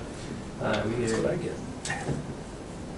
But overall, schools and clerks, especially for the, the positions they do a lot of work. And I don't know that they're necessarily compensated as well as they should be for all the work they do, and they do a good job of getting in their, all the money through the teacher's retirement system, so. So if there isn't any other questions on any of the budget status, I just, just really quickly, I've been working on the financial report for, several months. The auditors have just been here, and our projected opinion date was supposed to be yesterday, but they moved it to today, so I think we'll have an opinion shortly, and then the final product, by the end of the month to get it into the GFOA for the certificate, so.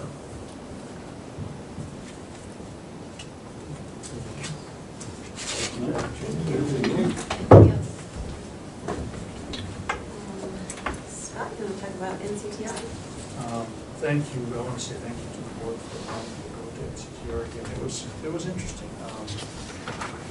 I originally planned on going over the course of the summer, and changed my mind in part because of the location, but also in part because of some of the people that were coming up with the agenda at NCTR. I thought it was one of the better agendas that I've been to over the years. I told Sean, there's always something, both at the summer conference and for the trustees at NCTR, that kind of speaks to the political nature of what's going on. And there were certainly a couple of those. Donna Brazil was there to speak to one side of things. There was also Robert Costa was there from Washington Week. speak to essentially to give us an understanding of where Donald Trump is at with things and why his numbers do what they do. And his was really interesting.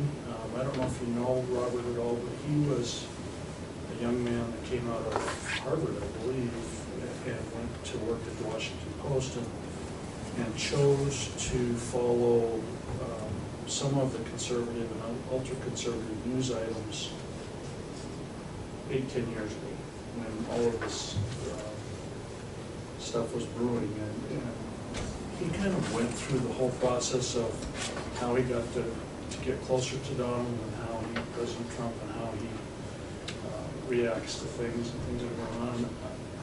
I don't know that I would have ever thought that now I think I understand kind of what he's thinking sometimes. But he gave you a perspective that allows you to kind of do that. You know, for example, with the news that came out today on Nancy Cohen, I would have had an entirely different reaction on that news item before I went to DC versus after I went to DC, and how I think President Trump is going to respond to that. And I just think that's the kind of mindsets that you get when you go to some of these conferences. You start to understand a little bit more of not just the inner workings of the systems and what goes on in other states, but also maybe some of the bigger picture items. I will send out, in response to that, I will also send out some other things to you that I thought were really intriguing. There was a session on, I actually did a couple sessions on trying to understand members and how systems are dealing with that. And one of them in particular was really a session on understanding the mindset of a millennial. And like the Robert Costa presentation, it kind of changed my perspective on maybe some things that we need to do, or maybe some things that we should consider when we're dealing with people that are new into the profession, and how they view retirement and how they view what's happening with different things. And I think a lot of the work that we're doing with our communication plan actually is proactive in trying to address some of those. But it's kind of an eye-opener for somebody that's not a millennial, even in the slightest sense, how to maybe understand a little bit more of why and what have you. And of course, this year, I think most of you know I've changed positions, and I'm now a junior high principal. And I'm seeing a whole nother level of this kind of stuff in my job as well. So it was really intriguing to get some insights on some of that. But there's a TED Talk kind of thing that actually was relatively close to the presentation that we had there, that I'll send you, that actually kind of gets you to think a little bit different about some of that stuff. And so I'll send that to you this weekend. But there was all kinds of really good stuff that was there. There were really, you know, sometimes you go, especially to the October conference, and you sit through some stuff. This is so far over my head, you know, with the financial side of things, or that makes absolutely no sense in Montana or whatever. There were very little times where I felt that way this time. I thought almost all the sessions were really good. There was even one, going in, I thought, if I was going to skip a session, I never skip a session. But if I was going to skip a session, it's the one on gun divestiture stuff. That really doesn't apply to us at all in terms of what's going on. Number one, because of the DOI, but also because we're kind of in a different part of the world in terms of how that stuff's viewed. And it was really intriguing to me to hear some of the arguments on both sides of that equation and why that does actually apply to pretty much everybody. So, other than that, I'd again like to thank you for letting me go. There were some really good pieces of information there. And I told Sean I'd share a folder with him on some of the stuff that I did. I haven't done that yet. I'll do that too. Very good opportunity. So thank you. I did not. I went to the directors meeting in the spring, but I didn't go this fall. Well, I did talk to Sean about one other item too. There was, as always, there's something about emergency planning and cybersecurity. There's always that stuff there too. But they did a really good job this time of actually talking about costs of cybersecurity insurance and what the positives and negatives of that are and why. And I specifically called John when we got back because one of the things that was apparent to me at the time was, it hadn't been part of our previous discussions, is the possibility of needing to reimburse our retired members or retired and active members of the need to have somebody look at credit check kinds of information, should there ever be a cybersecurity problem. And the state kind of covers our ends of things, but what's happening in some of the other states is the real need for the ability to help the members deal with what happens when that happens. And so that was intriguing. So I'll bring that up at more appropriate time. Very good. Scott, in any of your sessions, was there any discussion about the shifts in state's perspective on long-term assumptions on return? Not a lot. You know, there was a general overview of a downward shift in that regard, but that's about as far as it went. There was a really scary thing too. That kind of brings up scary thoughts anyway. But the change in administration also has brought on different kinds of threats to NCTR members in terms of potential oversight or lack of oversight issues. And it's Lee's stuff is always really good, and if you pay attention to some of the things that Lee sends out, sometimes they are so deep and so involved, you don't even really want to get started reading them because it's like, oh God, it's going to take forever. But he started talking about things that might happen at Treasury, and things that might happen at Commerce, and things that might happen in various different agencies that have nothing to do with all the scary bills that come out of Congress. But they have everything to do with how states need to look at what's going to happen, what's going to happen with IRS and some of that stuff. I'll try to remember to just send you his slideshow thing so you can kind of see some of the topics that he talked about. But it was pretty eye-opening. You know, he essentially said there's kind of like a whole nother level of things you need to start paying attention to, especially some of the stuff that's going on in trade. Thanks. Yeah.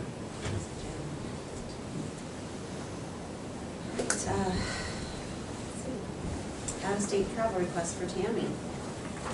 Yes, so on page 34 of your packet, there's a out-of-state travel request for Deputy Director Rao to attend the GFOA conference in Los Angeles, 18th through the 23rd. This is budgeted, we approved this as part of our budget last meeting.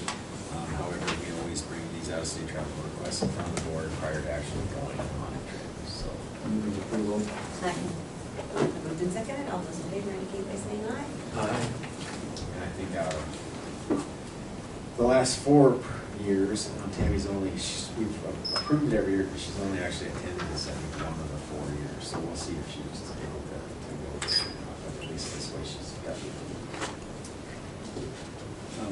Real quick, can I just mention on item D above, on the tentative 2019 meeting dates, I did get a call from Dory, Director Schwinden, and he asked whether we would be able and willing to change the October meeting to October 11th for TRS, and then have theirs on October 10th. And that's the meeting that the actuary comes out and presents the valuation results. And so I did call Todd, and I verified with him that they would be available those 2 days, October 10th and 11th. So if that would work for the board, I guess I would ask him whether we can change that. I mean, these are all tentative dates right now anyway, but that would be one change I'd recommend is if we can make that the October 11th instead of October 4th. I have no problem with that. I think we brought this up at the last meeting, but I'm not going to be here February 15th, if that one was optional. I think we did talk about that. Yeah. There were 2 or 3 other Right. people that couldn't make other days, so. Yep. Yeah. And you're not available by phone that day either? I have to talk to you from the beach in Port Yeah, Huron. okay. Come on, Don't come call. on. Can we- Don't call. Can we go there? Offsite meeting? We had those one time at Billy's. Great Falls. It's a little different. I don't think anybody will judge. So, I mean, we don't have to, you're not setting the October meeting yet, but Yeah. I'll start carrying this forward as October 11th, if that's all right. That's fine. And I'll log it down on that.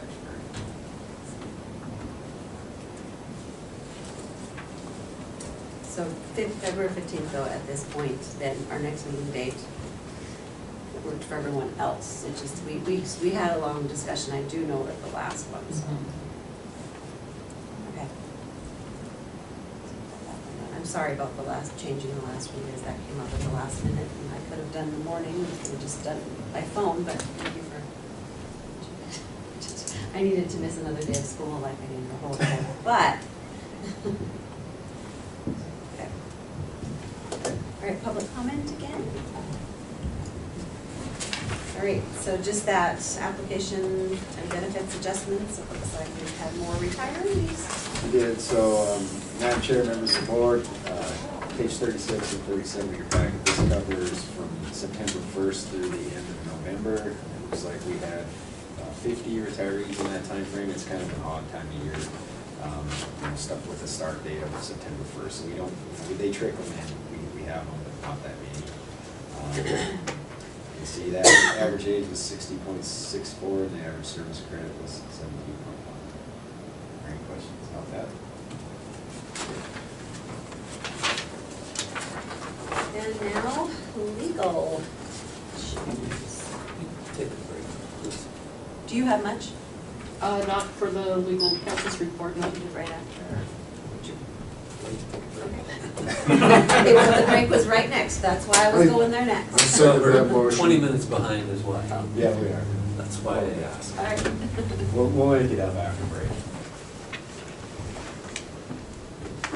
Call the meeting back to order then, since we're all back. And we're on to the legal counsel's report, please. Okay, Madam Chair, members of the board, for the specific summary of legal issues, again, the only thing we really have going on is the Zabrocki matter. And I just want to sort of tell you all my perspective, is that as long as that case is pending even in district court or in the Supreme Court on appeal, there is a prospect that it will come back to you on remand. So I continue to treat it as if the prohibition on ex parte communications remains in place. I can tell you procedurally where the case is at.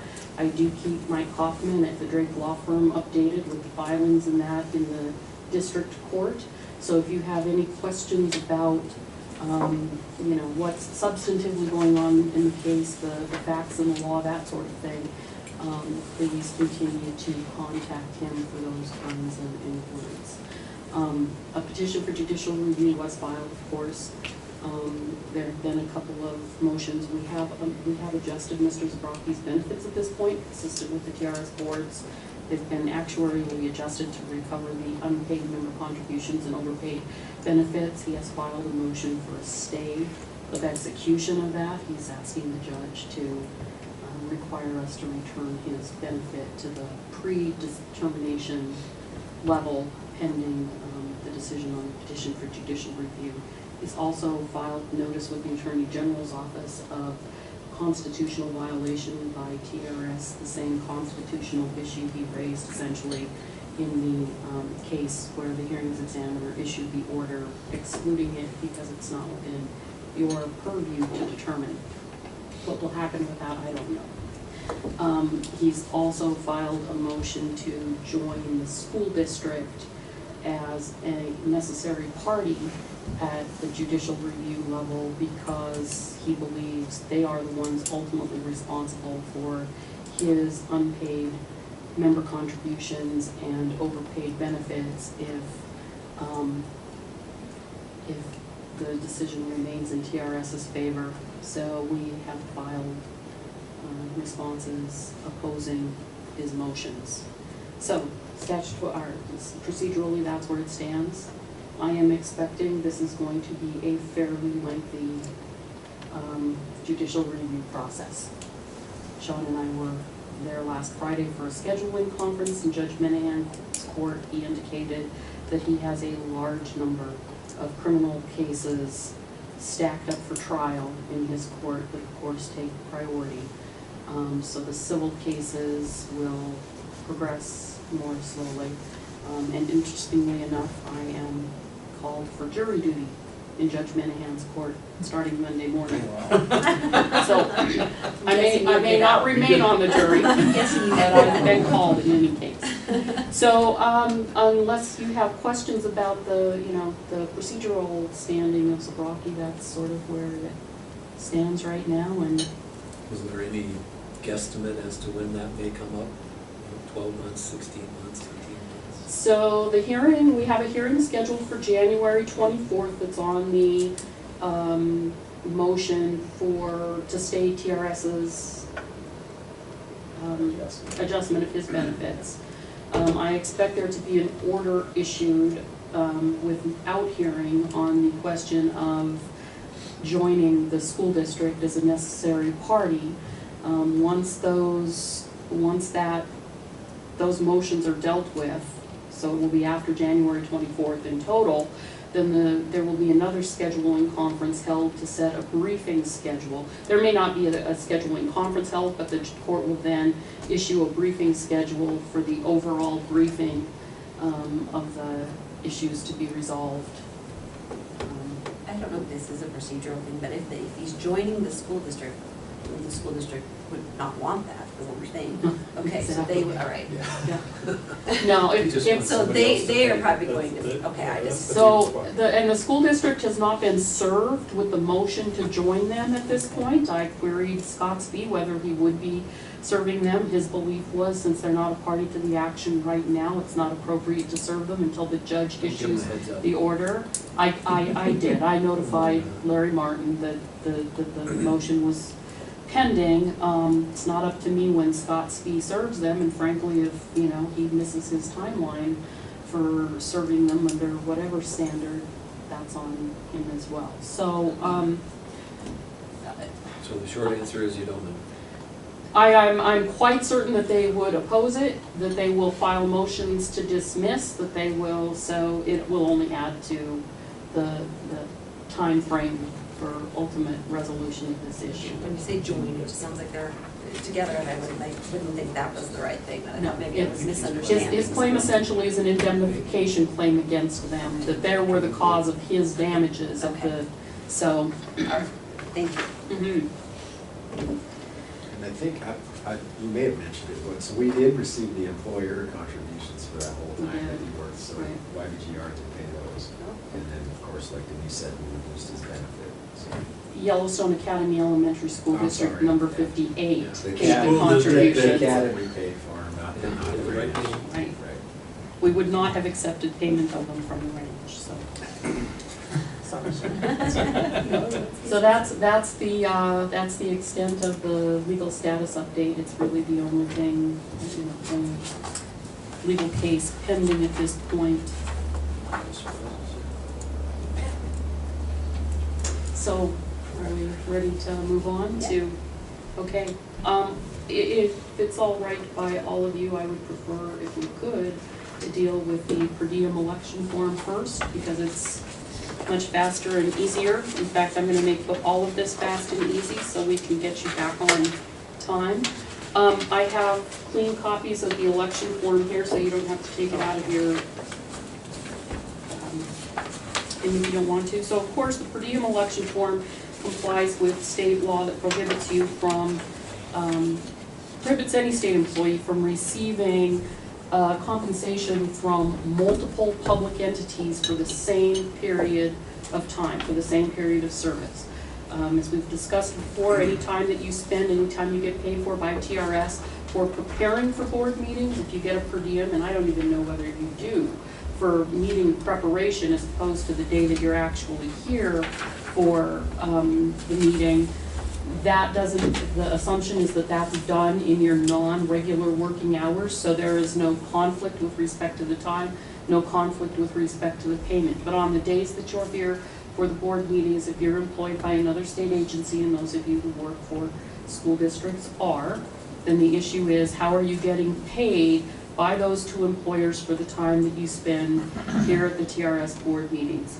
And the one, for a couple of you on the board, the first line there would be the appropriate one to check, because you're not, I'm guessing, employed by two public entities. You're only receiving payment from TRS for your board service. Those of you who are also employed by school districts or other public entities, then the question is, how are you accounting for that payment? And the one way you do not want to do it is by receiving payment from both entities and then reporting it and having it offset, because then you have to do state reports to the Commissioner on Political Practices office to report that circumstance. Otherwise, if you're getting paid for your regular day at the school through annual leave, compensatory time, whatever the case may be, you don't have a conflict. You'll receive their per diem from TRS. You'll receive your compensatory time or your annual leave pay or whatever the case may be from the school district, and I think that's line number 3. If you are receiving only one or the other payment from TRS and not payment from your other public employer, it's line number 2, if I'm recalling correctly. Maybe have those backwards. Okay. If any of you, I mean, I'm assuming you all know how you have your payments structured, and then if you want to know how you reported it last year, I can certainly find that out as well. It's just an FYI, I am changing my, because of my change in job, it changes how I can manage that, so. Okay. Should we pass them around? Yes, that's fine. Need the full social security number on there? Does it ask for your social security number? No, just give me your last 4 digits. We have your, sorry. By the way, Denise, on an unrelated subject, we took an informal vote and it was unanimous. Your public pizza is awesome. Yes, it is. Except that That it's was an petizza. informal vote? It's called petizza. What do you call it? Petizza. Oh, you do? Yeah. Mine's from a different country. My It tastes grandma. exactly the same. You just cut out the middle of the word. I know, yeah. We had that Sorry, argument Grandma with a prior accounting manager here. He said it's potizza. Yep. I said, not according to my grandmother. And my grandmother could kick your grandmother's. my grandmother's potizza. He said, my grandmother could kick your grandmother's. I said, Chad, I said, you know, my grandmother's dead. Thanks for reminding me. So we've had battles here. I don't care what you call Did you them. grow up in Butte? No, I grew up in Black Eagle. Oh. Well, I shouldn't say my dad grew up in Black Eagle. I'm from Great Falls, but my grandmother was from Black Eagle, so. Close enough, right? That is pretty Bubble close. pizza. It's gonna be It's not that North Butte. This is really good. It really is awesome. Thank you for doing that for us. That was Oh, no wonderful. problem. It's always a nice treat. Very nice. So, on to the ethical conduct conflict of interest training. And again, I'm gonna make this, everyone here has been through this a number of times. So, I'm gonna sort of shorthand. Of course, now, frequently we bring the whole staff in to go through this training with you at the same time. We're not doing that this year. We've just, we're of a size now where it's uncomfortable to put everybody in this room. We also have enough new staff members in that who have just arrived or just, arriving that we want to do the training once everybody's here and sort of more familiar with their jobs. So that hasn't happened yet, but it will. So every employee in the state of Montana is subject to ethical requirements under statute and the prohibition on having conflicts of interest as we do our jobs that involve the public trust. You as board members and fiduciaries under the Montana Constitution, under common law as well, you're fiduciaries for our members, have sort of an enhanced responsibility for ethical conduct and avoidance of conflict of interest, because this is the kind of circumstance that sort of easily gives rise to conflicts of interest. So we have the policy that you have in your book, the policy that you've adopted incorporates both the state statute that applies to employees in general, state employees in general, and enhanced for the fiduciary obligations that you also have as board members of TRS. While all of the staff at TRS are not fiduciaries of our members, a few of us are, but not all of us are. Nonetheless, the expectation expressed internally, how people are trained to do their jobs, etc., is that the standards are upheld from top to bottom in our staff. So the primary, in the policy, the primary issues talk about advancing the private interest. As you know, as TRS board members, particularly subject to the fiduciary duty of loyalty, acting only in the best interests of our members, while all of you may have other positions or wear other hats, to use the colloquial term, that would appear to create a conflict of interest, including the fact that many of you are members of the teachers' retirement system. As long as when you are acting as board members for TRS, and in some circumstances in the things you do outside of your direct action on behalf of TRS, but you are acting in the best members of our best interests of our members in general, not yourselves, not specific individuals, specific members, family members, that sort of thing. Those really are accepted from the notion of a conflict of interest. So you are all entitled to advocate for your personal rights and interests under the laws of TRS as TRS members, and that does not violate your ethical requirements as fiduciaries of the system. But advancing a private interest is when TRS personnel take official action or perform any other act related to the administration, operations, or assets of TRS, which has the primary or subsidiary effect of furthering the private interest of TRS personnel, a family member, or a friend. So your primary interest always is the general best interests of our membership and their beneficiaries, and not of any particular person or you personally. So private interest, on the second page, there's a definition and examples of what constitutes private interest, and that's having an ownership interest in a business, owning stock in a business, having a loan from somebody who does business with the retirement system. But note that the number 7 there is, sort of your general catch-all. Any other personal objective or advantage. So again, the expectation is you do not take action with respect to administration of the retirement system, the assets of the retirement system, for the intent of benefiting somebody other than our members in general.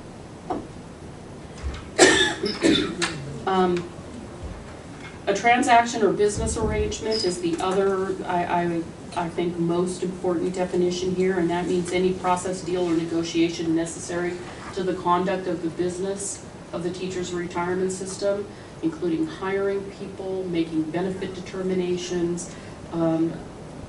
Essentially, everything we do as board members and employees of the teacher's retirement system is going to fall into the definition of a transaction or a business arrangement that is potentially an area for consideration for conflict of interest. I'm not going to go through in great detail. You take home a copy of this policy every year when we do this training. It's always available on our board, on our website. If you have questions, if there are any circumstances ever that cause you question or make you wonder, by all means, the appropriate response is to pick up the telephone, call Sean or call me, and let's talk about it. I always do point out in this, though, particularly because a legislative session is coming up, this has some overlap with our board communication policy as well. that, you know, part of your ethical duty is outside the walls of the teacher's retirement system, that you do not express opinions of the board where the board has not taken a position on an issue.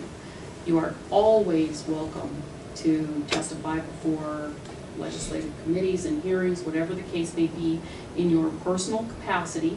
You're frequently asked to, I shouldn't say frequently, but board members have in the past testifying on behalf of TRS and the legislation that we've proposed or opposed. But if you are speaking on your own behalf in front of a legislative committee on an issue that impacts or the retirement system is also, as a retirement system, interested in, please make clear that you are speaking on your own behalf and not on behalf of the teacher's retirement board, unless, of course, the board has taken a position and that is what you're there to do. The primary issue for ethical, for avoiding conflicts of interest and ethical duties for TRS board members is the notion of self-dealing. Again, you've all seen in the past cases from other states. California, of course, is the most fertile ground for these kinds of things, where you know, the investment advisors for the retirement systems have made a determination about an investment and have gone out and personally purchased stock that's impacted by their investment decisions. And I picked that as the example simply because that's really not something that is available to most of you. So, you know, you again, you cannot use your position on the Teachers Retirement Board to advantage yourself in ways that are unavailable to the citizens in general. So whether it's with respect to investments, whether it's with respect to decisions about eligibility for benefits, whether it's about you know, any of the other, the contested case matters that come before you or that sort of thing, you should not have a personal interest in those. Your family members should not have personal interests in businesses that do business with the teachers' retirement system. I'm not saying that that cannot happen. I'm saying that it's an issue that's going to have to be addressed if it does happen. So, and frankly, the timing of those kinds of things is frequently relevant. So, for example, if we have a cleaning company and one of you has a spouse who decides they're going to buy that cleaning company and you are sitting on our board at the time, we're going to have a big problem. If you come to the board and you have a spouse that already owns a company that does business with TRS, it's still a conflict of interest, but it's probably one that can be handled through a, description of the conflict, putting it on the record, a board determination of whether or not it's an actual conflict of interest, and what the appropriate resolution of that conflict is.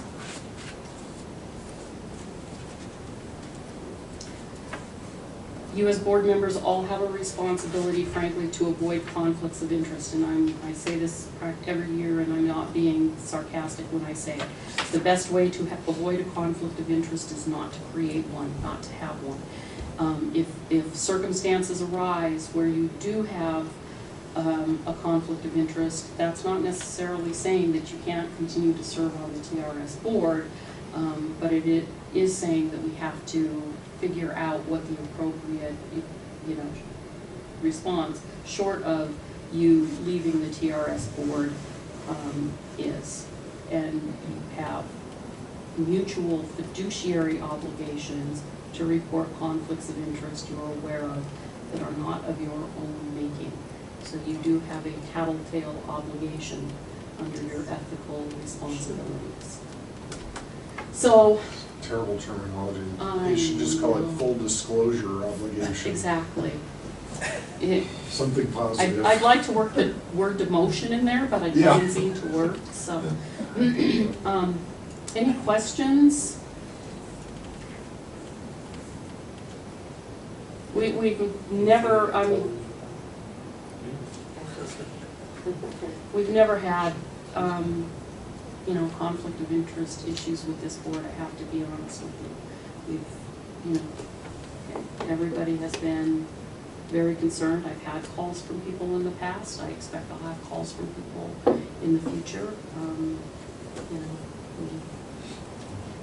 I have no concern, but you do need to continue to be vigilant. You can be individually, personally liable for violations of your fiduciary duties, particularly related to conflicts of interest. So don't hesitate to call if you have questions or concerns. In your package, you have your standard annual disclosure statement on conflicts of interest. I have clean copies of that as well, if you would prefer to. If I already filled it out, can I Did just take it out of you? here? You can, absolutely. And again, and I'm not being sarcastic when I say this, the right answer to all of those questions, please remember to initial the certification section of the disclosure form. The right answer to all of the questions, of course, is the right answer, but if the right answer is anything other than no, then you have additional disclosure of facts and circumstances to provide. Yep. Scott, this change to your per diem elections, did you want that effective today? No. No, okay. So, but for starting in fiscal year, okay, calendar year, okay, sure, excellent.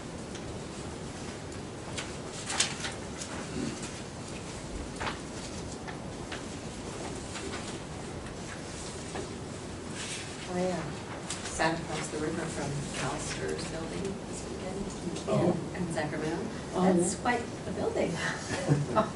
Wow, have you seen it? I have not. It is amazing. Yeah, I have a picture of it. I was like, that's the retirement building? All the Calsters, yeah, I've seen pictures of it. Yeah, it's pretty amazing. And, I don't remember why. Maybe it was because he was president or something. I don't know, like Jack Eads, but they did like a whole slideshow of like it showed a bunch of people inside and all the, you know, sort of how what a nice work environment it is for employees. Yeah, it's I was thinking, you know, our poor people down in the basement, and here they have this view. We should upgrade, I'm just saying. Yeah.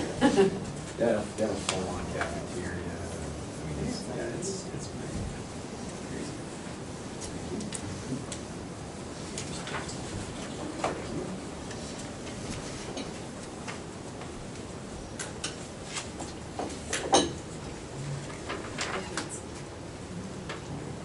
It's awesome. So you were right across the street? Well, we were wasting time, everybody else had to leave, and so there was a boat, just, they have lunch and all that. It's wondering what the building is on. So that's a fairly new building, is it not? I would think so, yeah. Who's in that building? California teachers. Is it both? CalSTRS. Yeah, it says CalSTRS on, I don't know. Yeah, they're separate. CalPERS do the teachers too. CalPERS and CalSTRS. It's CalSTRS, it's Yeah. teachers. Their two retirement systems are separate. Yeah. And they do their investing and everything, but it was like, wow, that's a building, and here's our people in a basement with no windows. Are we ready to Yep, move we're on to moving on. long-range planning? All right, so in your packet behind tab 9, starts the long-range planning section of the meeting. Section A is the strategic planning commitment worksheet, which I have. I made just a few little updates to it. There's not a lot. Within your packet itself, I actually have the write-up from the long-range building bill, which is House Bill 5 every session. We'll talk about that momentarily. I thought I would update one. The school board webpage is complete. It's live on our website. The early mid-year career presentation is complete.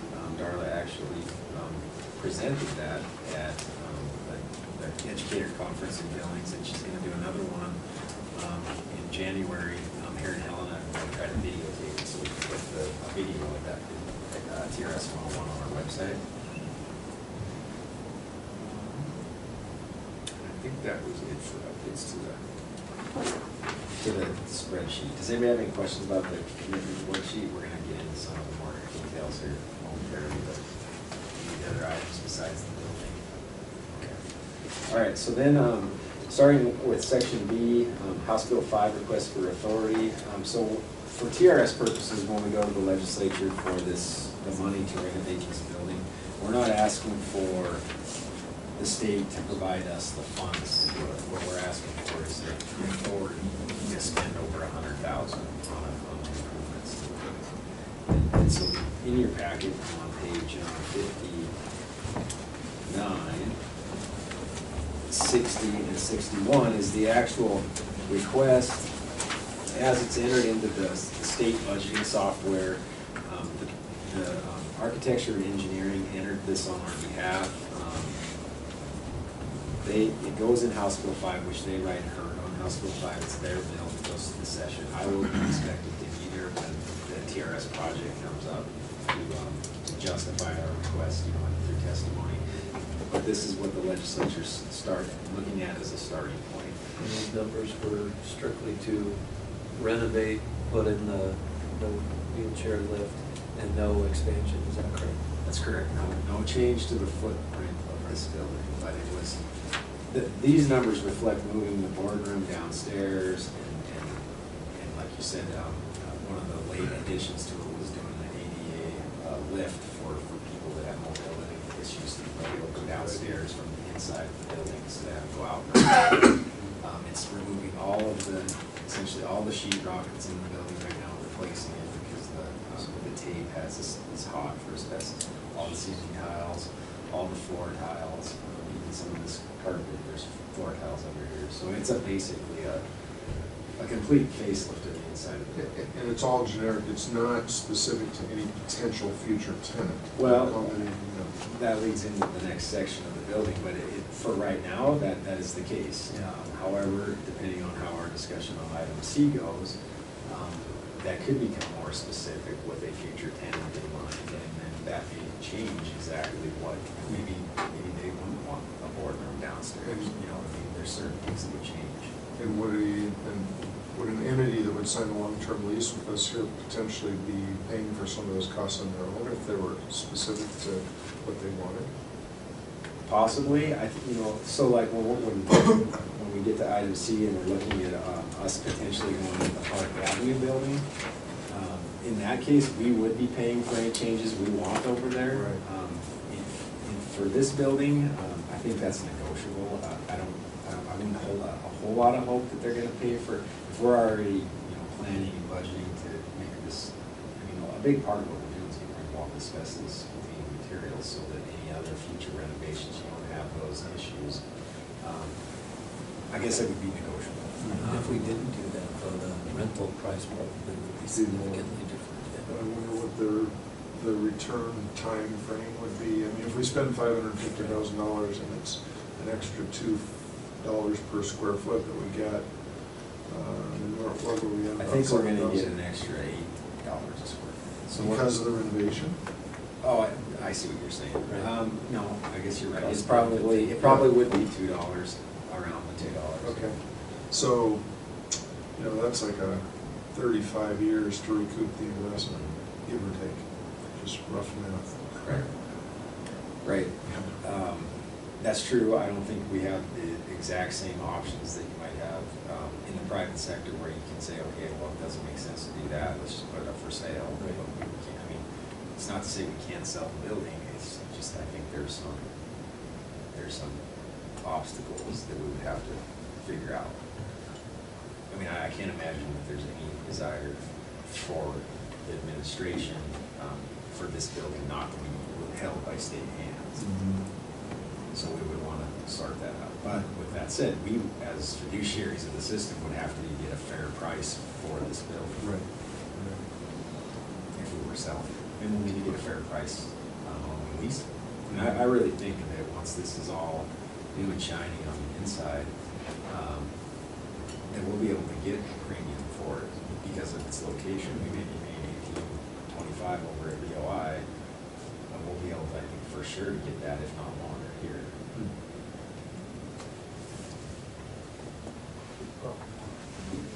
I think so, probably more. So maybe I'll jump to section C. So I think that the one thing I did want to mention, and I believe it's Jeff, already sort of pointed out, that the biggest change to our House Bill 5 request at this point was the addition of adding that, the lift. And it's I've looked at pictures of it on the internet. I haven't seen one in immersion, but it's basically a column. You can go in and hit a button, and the whole column goes downstairs. You can either do it sitting or standing. So it's not a full-on elevator. It doesn't cost as much nearly as a full-on elevator, but it's close to it. And it provides access between floors without. It's probably a third or a quarter of the cost, and but it's also probably a third or a quarter as useful. Right. It's not the kind of thing you're going to want. You're in a hall. You're not going to want to haul heavy things. You're not going to want staff using all that. Just because you start to think. I agree. Especially in the winter. Yes. Especially if you want to rent it to somebody. Yeah, and they're gonna do some, there's some clearance issues downstairs with those bathrooms for ADA purposes. That'll be part of what needs cleaned up too. So they're actually living code. Okay, I'll jump to item number C. So if you had the time to read on my write-up here, you'll see that I've been looking at some space over in the Park Avenue building. And if you remember, that's the same space, so some of it is the same space. This is ground floor. This is all ground floor. So if you flip this page 62, and you see the stuff outlined in green, if you remember when we were looking at this all about a year ago, we looked at most of the space up on the third floor, but we looked at the green space was also going to come with it. At that point, we were looking at possibly a split between two floors. Right. So And those three sections together are the 7,200 square feet? Yes. Yes, they are. So I met with an architect yesterday just to, because part of the process is there are several walls I would like to have added, so we end up with the right number of offices and then a boardroom would be carved out of that red section, part of that. And once those are available, I will certainly be sharing them with the board. But in order to know what you can do, you have to meet with the architect. They have the final say on being able to not do that building. So that's what I did yesterday. So those plans will be underway. If he's able to do everything I'm asking them to do, we will have in this space we'd have there's a kitchen already, or a spot for a kitchen. There's a sink there. We'll have a kitchen. We'd have 24 offices, a room for 24 individuals. I mean, one of the spaces is actually the reception area. We don't need a hard office or a whole reception area. There's room for 24 individuals. We would have a boardroom that's slightly bigger than this boardroom. When I say slightly, it's probably another 4 to 5 feet wide and 4 or 5 feet longer. Yeah. Yeah. So right now, when it's just TRS, we have an all-staff meeting. There's probably where we're and that's why we got away from the board and staff training together with 21 staff members. Right. Board, we just can't do it in here. What else would I say? Oh, and we would have we'd have a boardroom, and we'd also have a smaller, what I'd call a small conference room that would be utilized as a break room and computer lab kind of training for.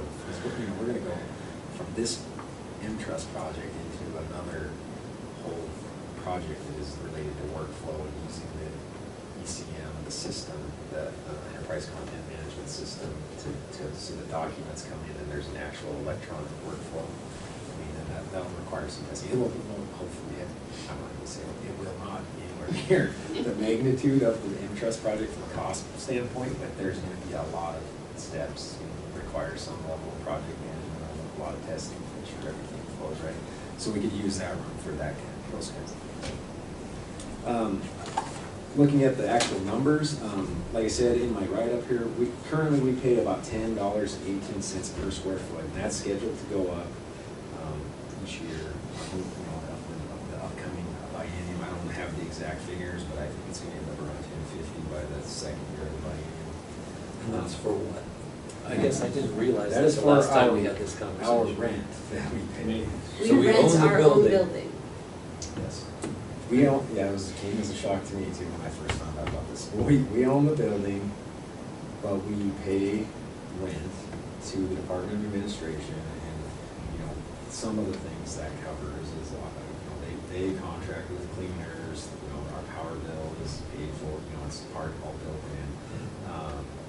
If there are things like furnace issues, or furnace upgrades that are necessary, it's covered as part of this maintenance.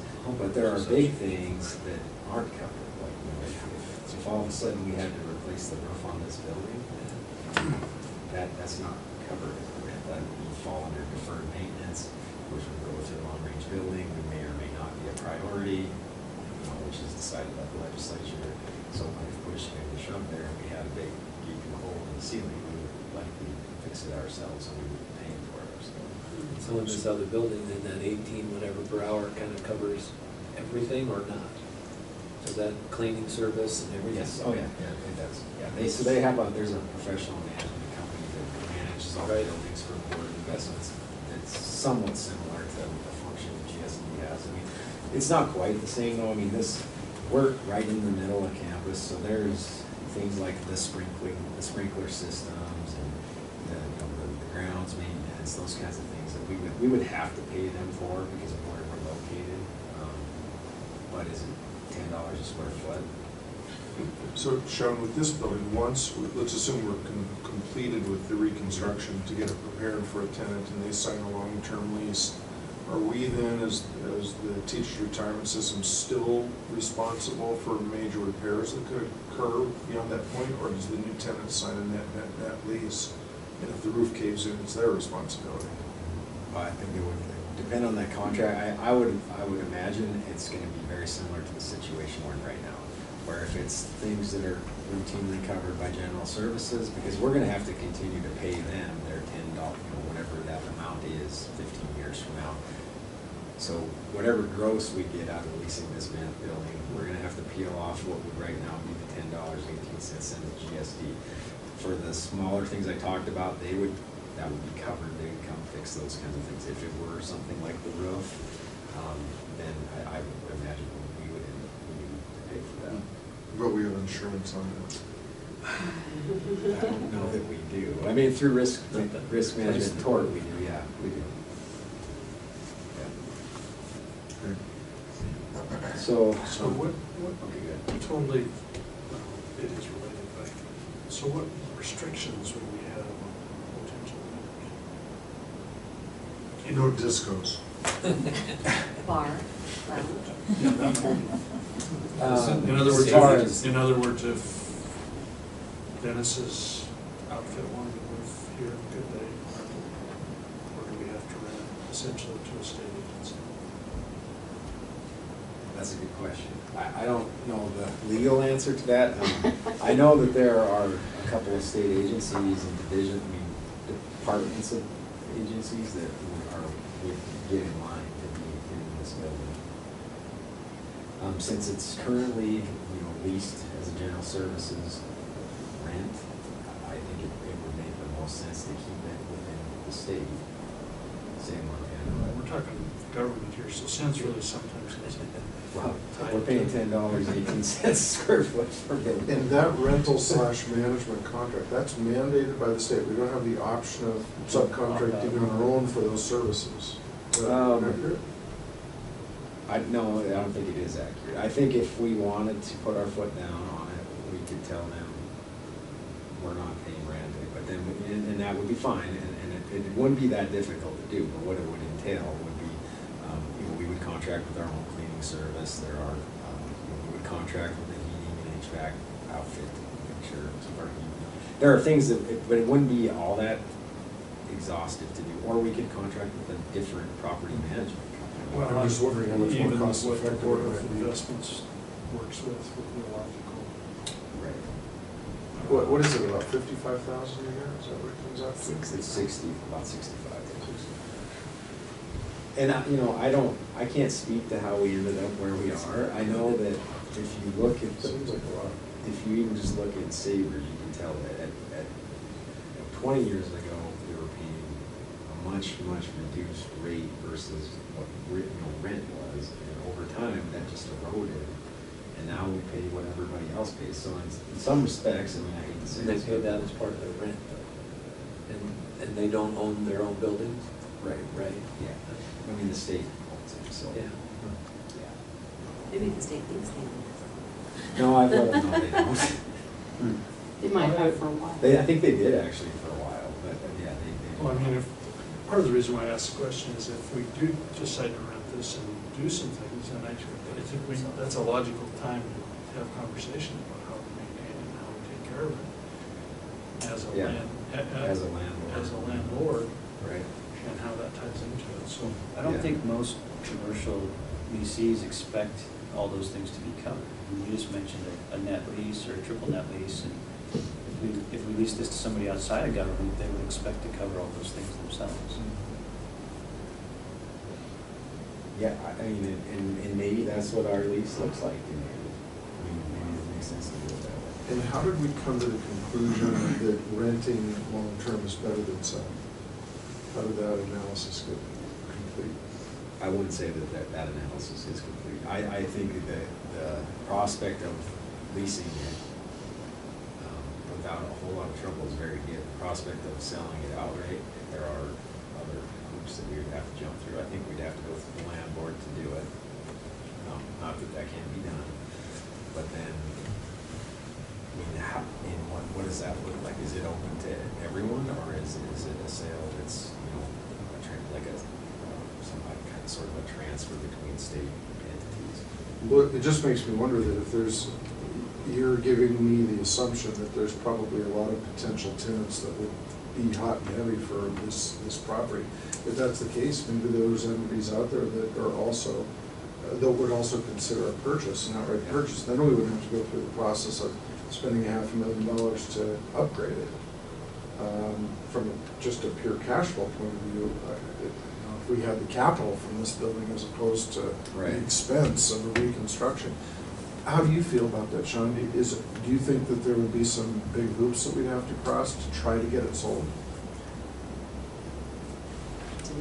I mean, most likely. I don't know that we would have that much trouble getting approval from the land board, although I don't even know what to guess there. I mean, if the state doesn't have the money readily available, then I think you'd have a big roadblock thrown up in front of any kind of sale, because I would, not speaking for them, I haven't had the conversation with anyone in the governor's office about this, but I can't imagine that they would want this building to be held by someone other than the state, because at this point, it sits right in the campus, where when we first built it, we were outside of the campus. And yet, there may be state entities that would want it. Oh, absolutely. Have we considered the possibility of putting it up for sale for a fixed period of time, say 6 months, to see what kind of opportunity presents itself? And if that didn't occur and we'd already moved, then we still have the option of leasing it. We'd be 6 months out of rent, but I don't know, it just seems like it would be worth an attempt, just on the surface of things. Do you disagree, Denise?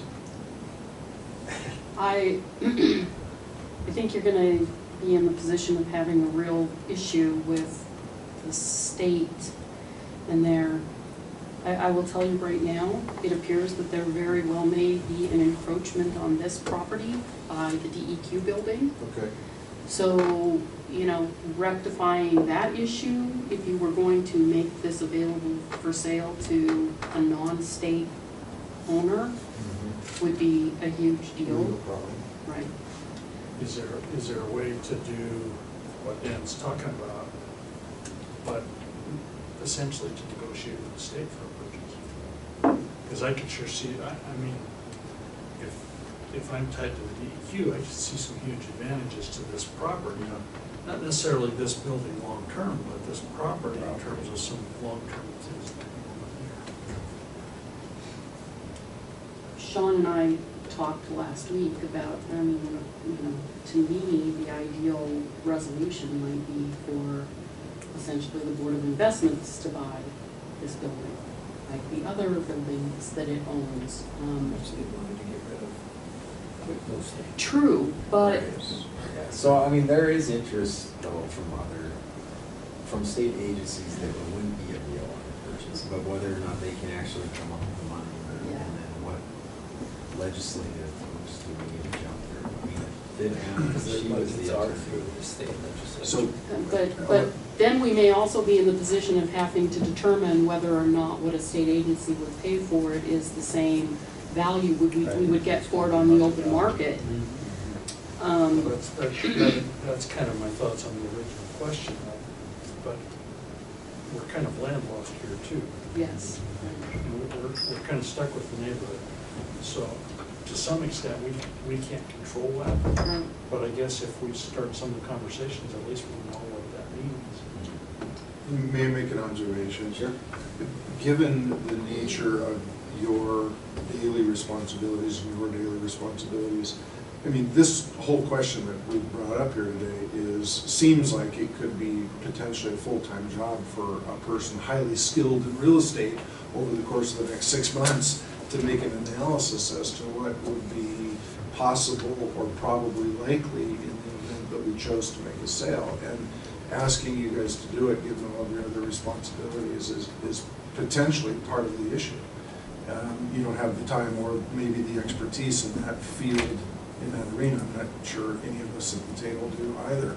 But the concern that I have is if we make a decision on going forward with the reconstruction here and we put that cash out, just looking long-term at the difference between that expenditure and then getting rent without having a tenant in place, and the possibility of getting an outright sale and being done with the building and having that cash in our pocket to reinvest for our future seems like something very much worth analysis. So I don't know how to solve it. I guess I'm just bringing up the question, is it potentially logical to maybe hire an outside analyst that's an expert in these kinds of transactions for a month or two at a reasonable amount of money to help us make this decision, or what?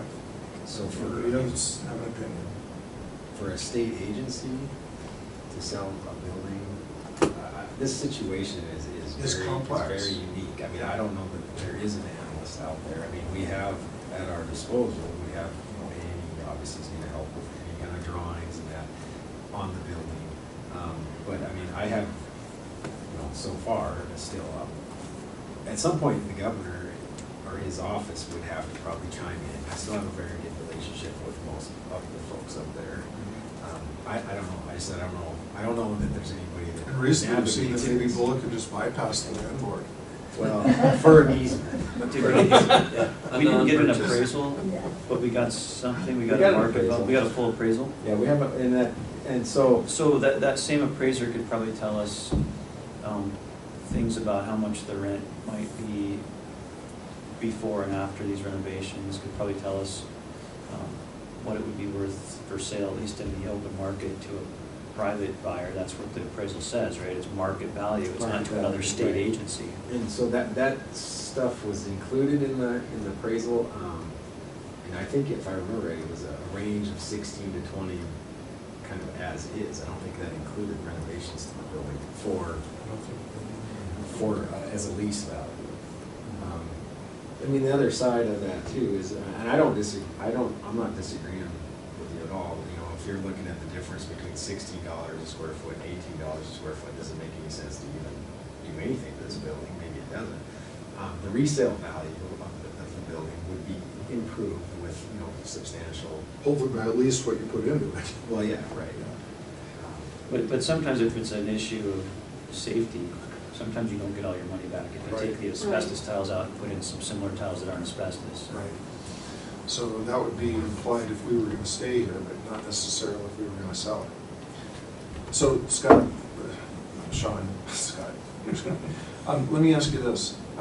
What would your hoped for target date be for movement into the other building. And if you don't act on that in some relatively reasonable amount of time, somebody else is gonna take that space. Absolutely. So we would be in order for the space at Park Avenue to work, now, I'm not saying that's the only possible space we could ever move into, but it appears to be pretty ideal space for us. We would need to have a decision made and be planning to move in there. They would start any kind of renovations, which have not been priced out at all yet over there. They would start those right around July 1st. We'd probably be moving in there middle of August, maybe end of August. Right. But if we're not going, I mean, that space isn't gonna be available. I mean, we need to sort of either speak for it or it's gonna go. They need to find somebody else to lease it. That's a lot of space that we have to get in that building. And I'm assuming we're gonna have an action item on that in the next meeting. Yeah, I mean, that would be the February timeframe, and I mean, I would need to start speaking for and spending some money. It seems to me that making the decision to move in there is in some degree separate from what we choose to do with this building, because it appears that there's already a momentum of commitment among the board and among the leadership to do that. And frankly, I have no problem with that, because then that sort of pushes the choice forward on what we do with this building. So I'd like to offer my own proxy that if you guys decide you're gonna vote to move in there in February, you can have my vote now. But moving forward with what to do with this building, I would really like to explore what exact steps might be required by the state in order to put it up for sale theoretically in the spring. At least potentially until you guys move in over there, before we make a commitment to spend $500,000 plus remodeling this in hopes of getting a better tenant.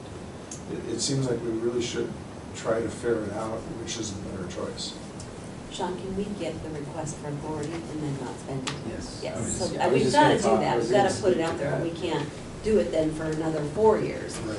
The next legislative session or whatever. Right, and if they tell us that the whole process is gonna take 2 years before they even can give us a decision, then that makes our decision a lot easier.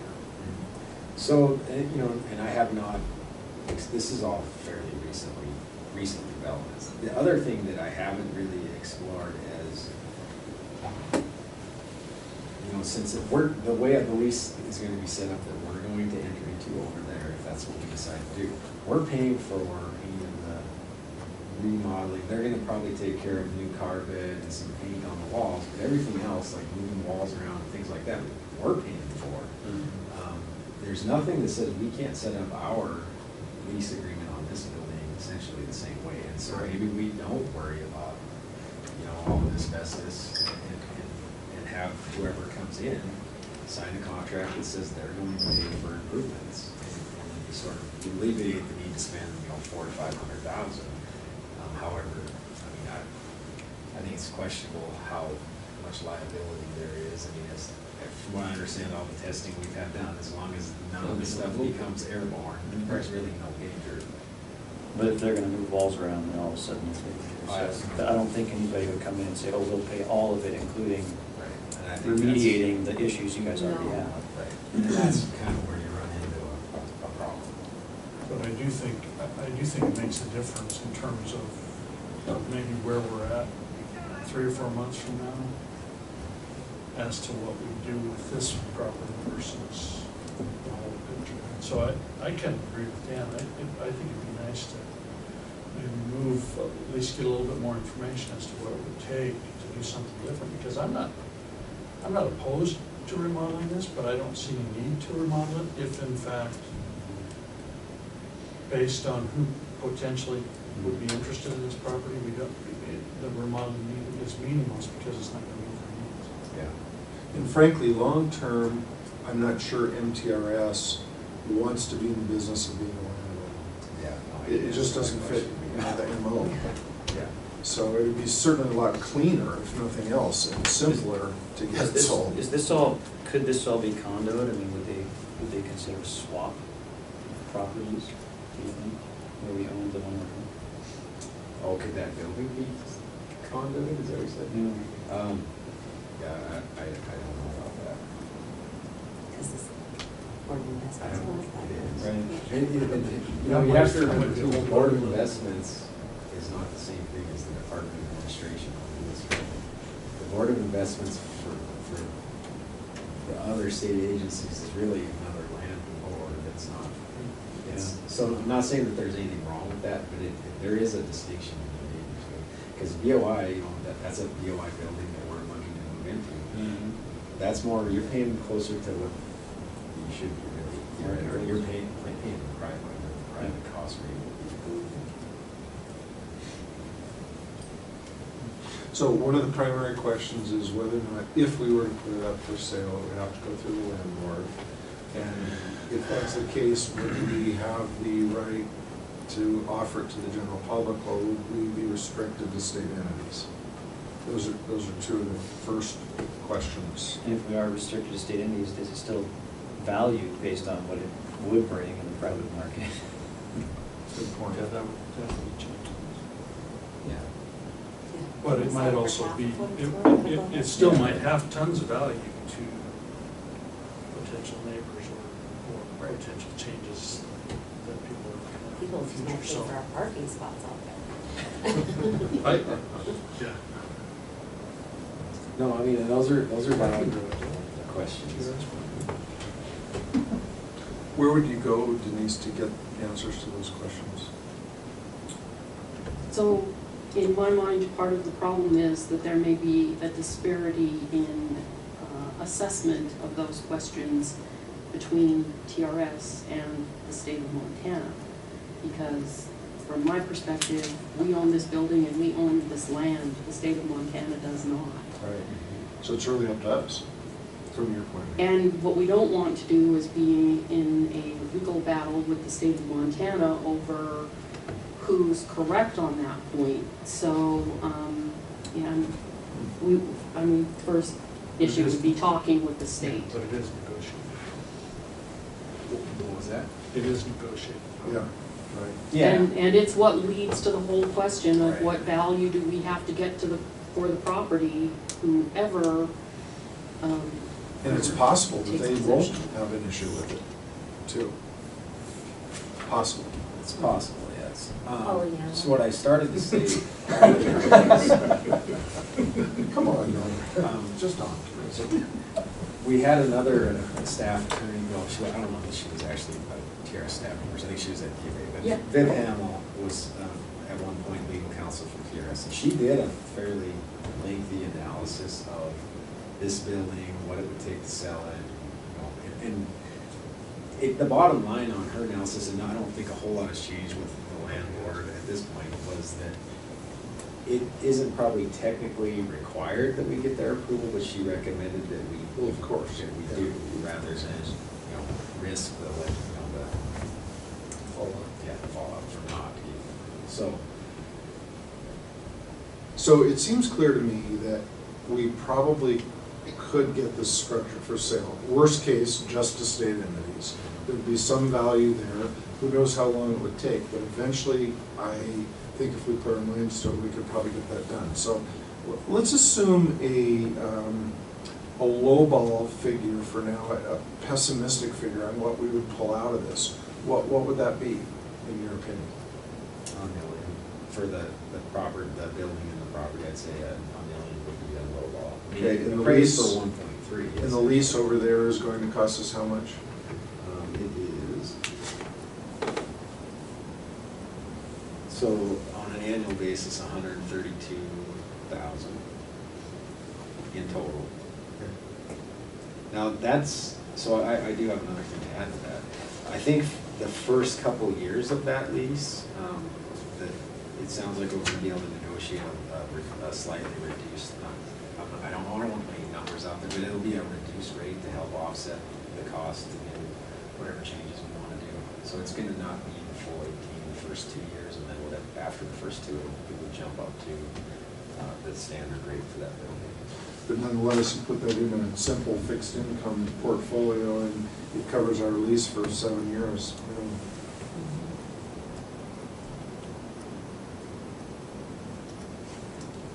Yeah, no, I mean, there's definitely, you asked the question, do we want to be a landlord, and I think the answer to that is not forever.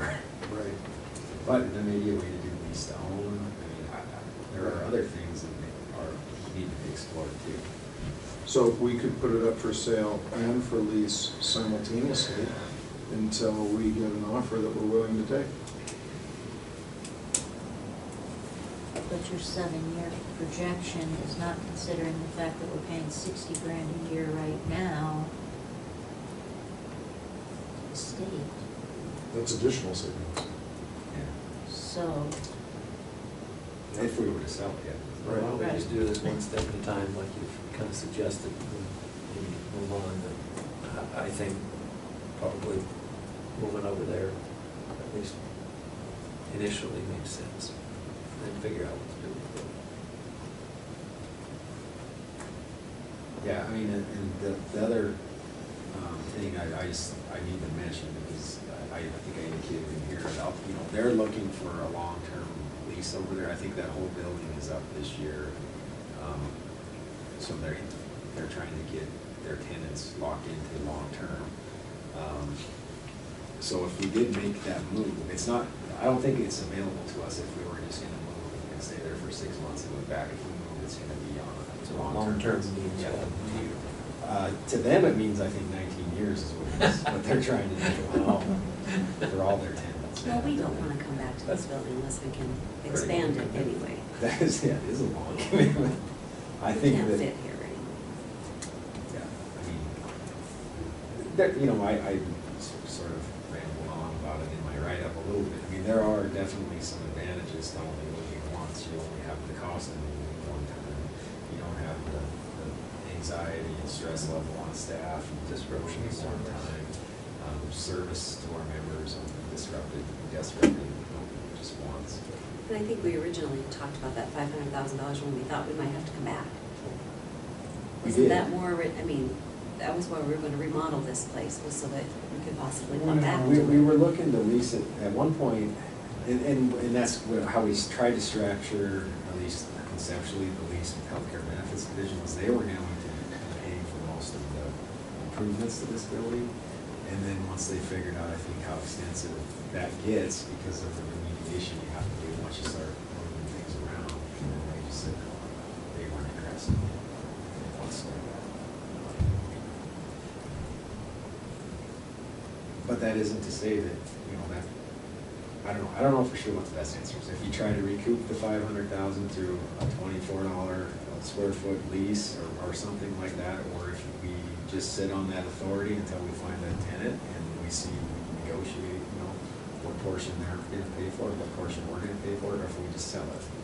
I just get the impression in my mind, this visual image of taking an old Pacer and spending $5,000 to upgrade it or remodel it. I'm not sure we'll ever get that money back.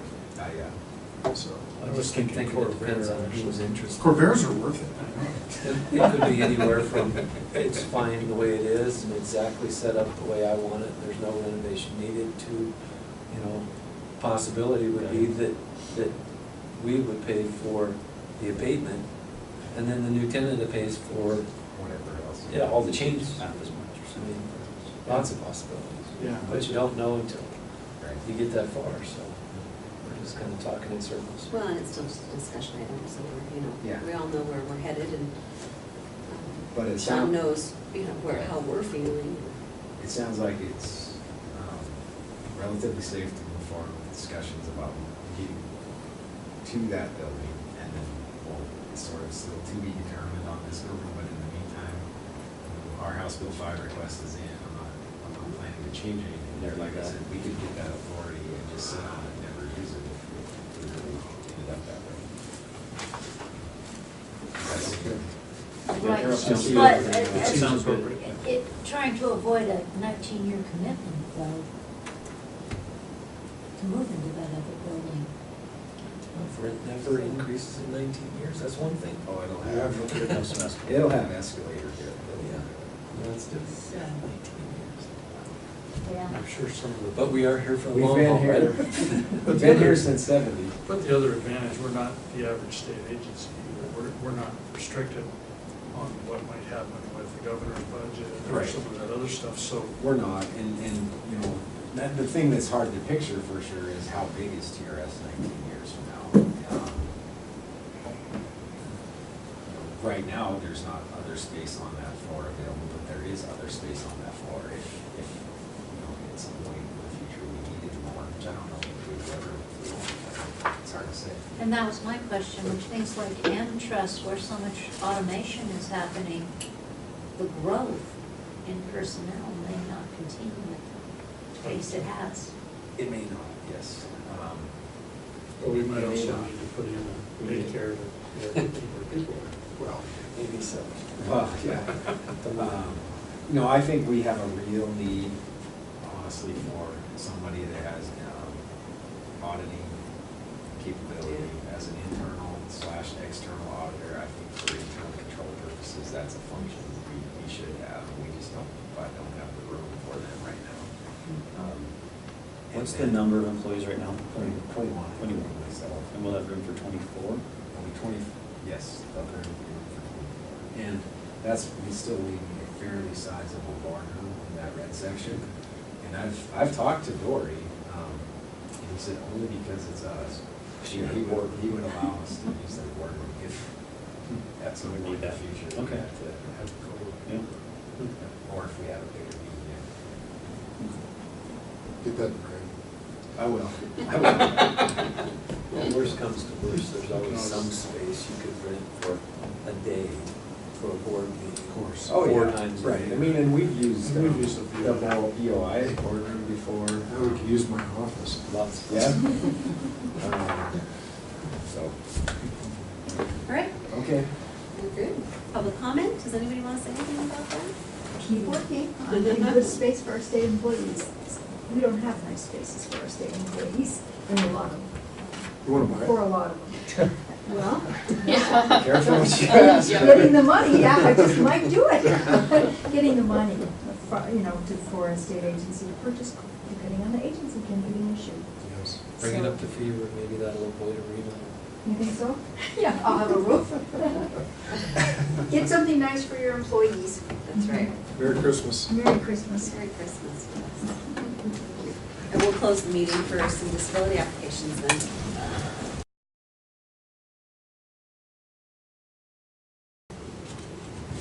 All right, we need a motion on the disability request for Deborah Towert. So moved. It's been moved and seconded. All those in favor indicate by saying aye. Aye. Chair votes aye as well. Any opposed? Also, we need a motion on the disability request for Ellen McKinney. Alan McKinley's. Second. Been moved and seconded. All those in favor indicate by saying aye. Any opposed? Chair votes aye as well. And finally, a motion for Kristen C. Gilman's disability request. Second. It's been moved and seconded to approve the disability request of Kristen Gilman. All those in favor indicate by saying aye. Any opposed? Chair votes aye as well. Okay, I'll collect those from Our last thing is just a little bit more public comment, but there is none. So we just need a motion for adjournment. So moved. Moved and seconded. All those in favor indicate by saying aye.